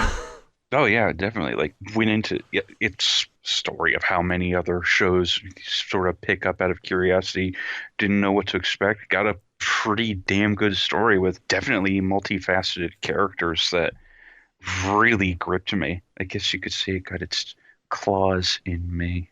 Okay. But yeah, no. Yeah, no, the show was really, really great, and I'm looking forward to more of it. And it's a goddamn shame it was in Netflix jail. Yes, But nobody will talk about it for long, I yeah, assume, because that's what happens to binge watching shows. but They're in your head and they're out again, yeah, and nobody talks about them. you'll be And able to watch it starting on March 13th, I believe. So everybody go watch it if you have a Netflix sub. 13th or 17th, I don't know what the worldwide premiere date is, but yeah, definitely watch it as soon as it starts airing. We implore you to check this out Mm. because, like, if you want a showcase for how good anime CG can get, this is it. And it's not even a flashy action show. Yes, there are a few great action scenes in there with wild cinematography and fluid as fuck fight choreography, but the focus is on the dialogue, the facial gestures, the body language, the character interaction, and development overall. And the fact that this is all happening between anthropomorphized animals, and most of it feels natural, relatable, and down to earth, and not cartoony at all, is remarkable in my opinion. And if you write that series off because you think it caters to furries and only that, you're making a bad mistake, in my opinion, really bad one. Neither John and I are furries. Nothing against furries, again, but this show spoke to us, even we are not that.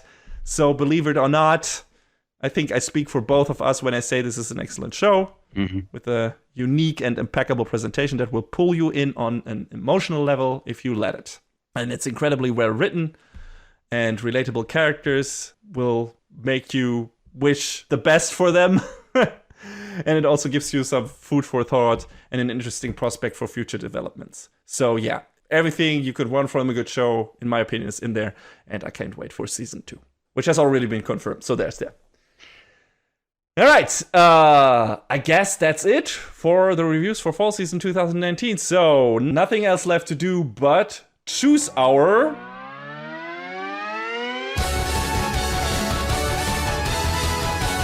best of the season. All right, John, we already talked extensively about the Crunchyroll Anime Awards. Yes. Now let's get to our own award show that is the best of the season. John, what did you pick? It's not. It's not like the mass of good shows, but it's like there's two clear choices. Yes. But they're so close to each other that it's really tough to pick. Yeah. Oh, man. In case you couldn't tell, the two clear choices are Beastars and Vinland Saga. Mm-hmm. But I mean, just as an interjection, I love the way Dr. Stone applied the standard formula to the field of standard shonen formula to the field of science. That was a very enjoyable, fun show. I really liked it. I enjoyed the hot-blooded, well-animated action extravaganza that was Fire Force. But like you said, if we're talking about best of the season, the whole package, it's gotta be either Beastars or Vinland Saga.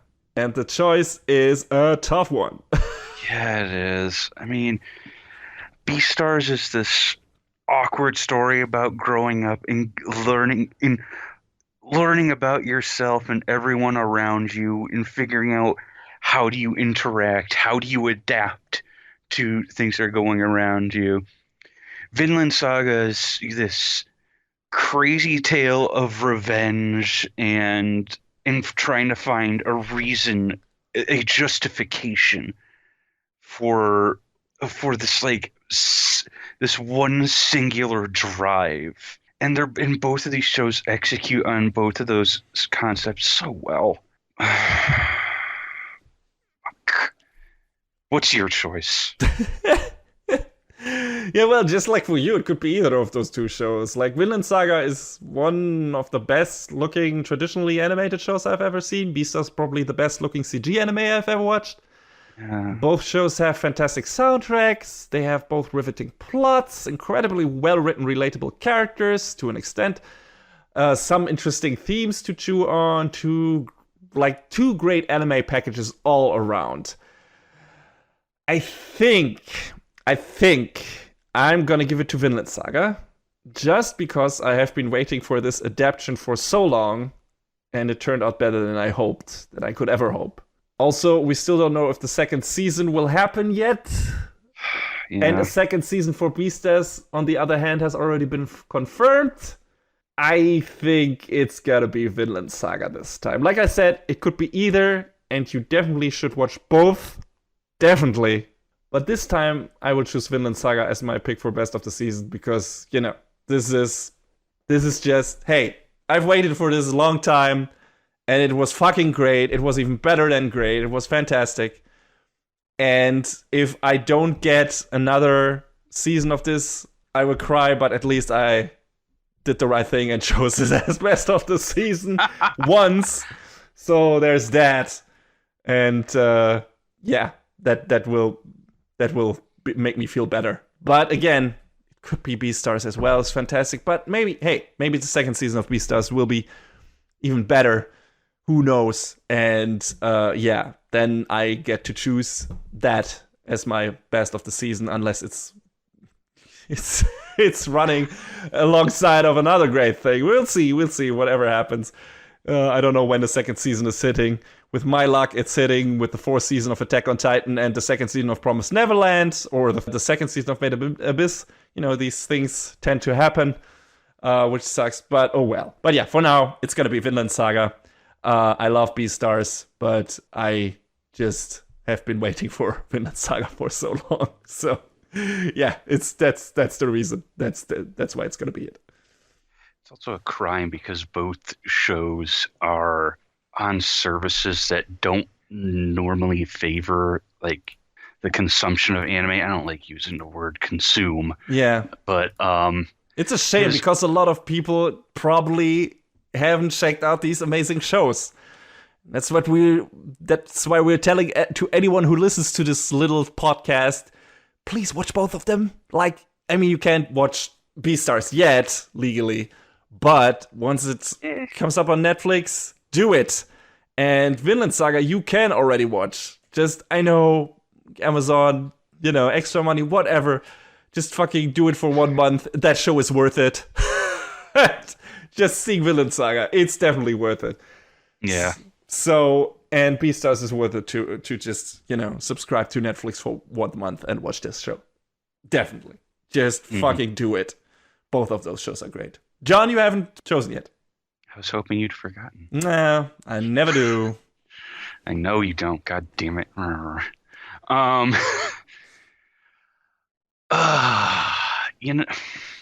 These shows were both so good and so different because of their content. Because they both told such interesting stories and had such great characters. You know what? We're gonna do the thing we did last season. The cheat. We're gonna do the cheat. You picked Vinland Saga, so I'll pick Beastars. Yes, that's a compromise we both can live with. I think that works because even though both shows are really good, I think it's worth spotlighting both of them. Yes. So watch Beastars when it hits Netflix as of this recording in about a month. I know the cost of Amazon Prime is a tough pill to swallow. I only have it because I piggyback off my dad. Thanks, Dad. But if you want to support the official release, please do that. I mean, you could also wait until a Blu-ray hits. I don't know when that will happen, if that will happen. A lot of shows on Amazon, it seems like, haven't really gotten a lot of DVD or Blu-ray releases. Recreators, man. I'm still waiting for the Blu-ray release of Recreators. It's fucking right. It's not been announced. It bums me the fuck out. It's one of my favorite shows from previous years. So, I hope that doesn't happen to Vinland Saga, because then I'm gonna fucking rage vomit. Some shows on Netflix are starting to get the Blu-ray releases, mostly the original stuff like Castlevania, which is anime enough, at least in the styling. That's like the years-long debate now of whether or not Avatar: The Last Airbender is anime. I mean, it is. And Netflix is really trying to rebrand that term to make it suit their needs. So I've heard several different perspectives on that matter. I don't know where I really fall yet. It's a discussion for another day. But yeah, I can understand why they put the shows that are exclusively on their service and are produced by them, that they would do Blu-ray releases eventually. I don't know how things are looking for stuff like Carol and Tuesday, or I don't know if Little Witch Academia got one, or what else did we have? Violet Evergarden, yeah. So I think that's supposed to be getting a release. Yeah, so we'll see. But until then, if you can't wait, subscribe to the services, even if it's only for a month or stuff like that. Yeah. But yeah, I mean, watch both of these shows, please. Definitely. Definitely not a waste of your time. Quite the contrary, actually. And with that, we're leaving you. That's it for Anime Brain Freeze for the anime of fall 2019, and also new Anime Brain Freeze episodes for a while, because we are going on hiatus. The reason being, I'm having shoulder surgery next week, which means I won't be able to edit the show or write proper show notes for that matter. So we decided it might be best to take a break until I'm sufficiently healed up. I don't know exactly when that will be. If not at the start of spring season, then hopefully soon after. But we'll have to wait and see. And if you're wondering what happened to all the other shows we said we were going to watch from our fall sneak peek, like SAO Alicization Season 2, Food Wars Season 4, No Guns Live, those have all been split into 2 core and will continue in either spring or summer. So we will wait until they are completely done to review them. The only 2 shows that from that batch that are finished and that we didn't get to review are Psycho-Pass Season 3 and Legend of the Galactic Heroes Season 2. But we might do those in a special, or whenever their next seasons will pop up, we'll see. Or we won't do them at all. I mean, you could make a weird argument about Psycho-Pass 3 because it really doesn't have an ending. Okay, yeah, that too. And I assume there's going to be... Galactic Heroes is a giant-ass story. So there are probably going to be more seasons or at least more movies. So we'll see. Those shows will come up eventually, but not for now because we're out of time. Can't do another show. That's why this last one is so fucking giant-sized, even for our standards. Sorry about that question. We're pushing on being live from Castle Super Beast length. Holy shit. Yeah, well, some people crave that length. I actually know a person like that person. I mean, who was I'm really not bummed throwing out when we did a shorter episode. So, I mean, I'm not throwing any shade on Pat or Wooly. I love them both. They're both great. But, you know, I look at their podcast and I'm like, oh, I should think about listening to that 4.5 hours. Oh. Yeah. So yeah, these giant-sized episodes will not become the norm, or usually. I mean, we often go like 3 hours something, but I think this is going to be more. So whatever. Yeah. But this is kind of like a short goodbye present for our steady listeners. That's why we made this one a big one, and to carry you over the long drought in regards to new ABF episodes. That will happen for a while. So I don't know when we'll return, but it's hopefully going to be sooner than later. But yeah, for now, that has to be it for Anime Brain Freeze for a while, and we hope to talk to all of you soon. Take care, everybody. Wish CC a good recovery. Thank you.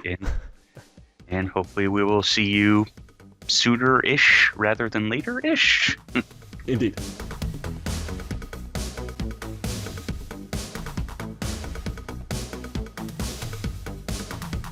And that is a wrap on the 91st episode of Anime Brain Freeze. All the music in our show is from the Double Dragon Neon soundtrack by the amazing Jake Kaufman. Please go to vrt.bandcamp.com and check out his awesome work. Our show is available on most of the popular podcast services, but it's always worth visiting animebrainfreeze.com for our review index and more. Leave us comments and questions on YouTube, follow us on Twitter at AnyBrainFreeze, or send an email to animebrainfreeze@gmail.com. We would love to read your feedback. Thanks for tuning in, we hope you had a good time, and please join us again on our next episode. Macht's gut. So long, everybody. Next time on Anime Brain Freeze. The heroes return. And the stakes are raised once again.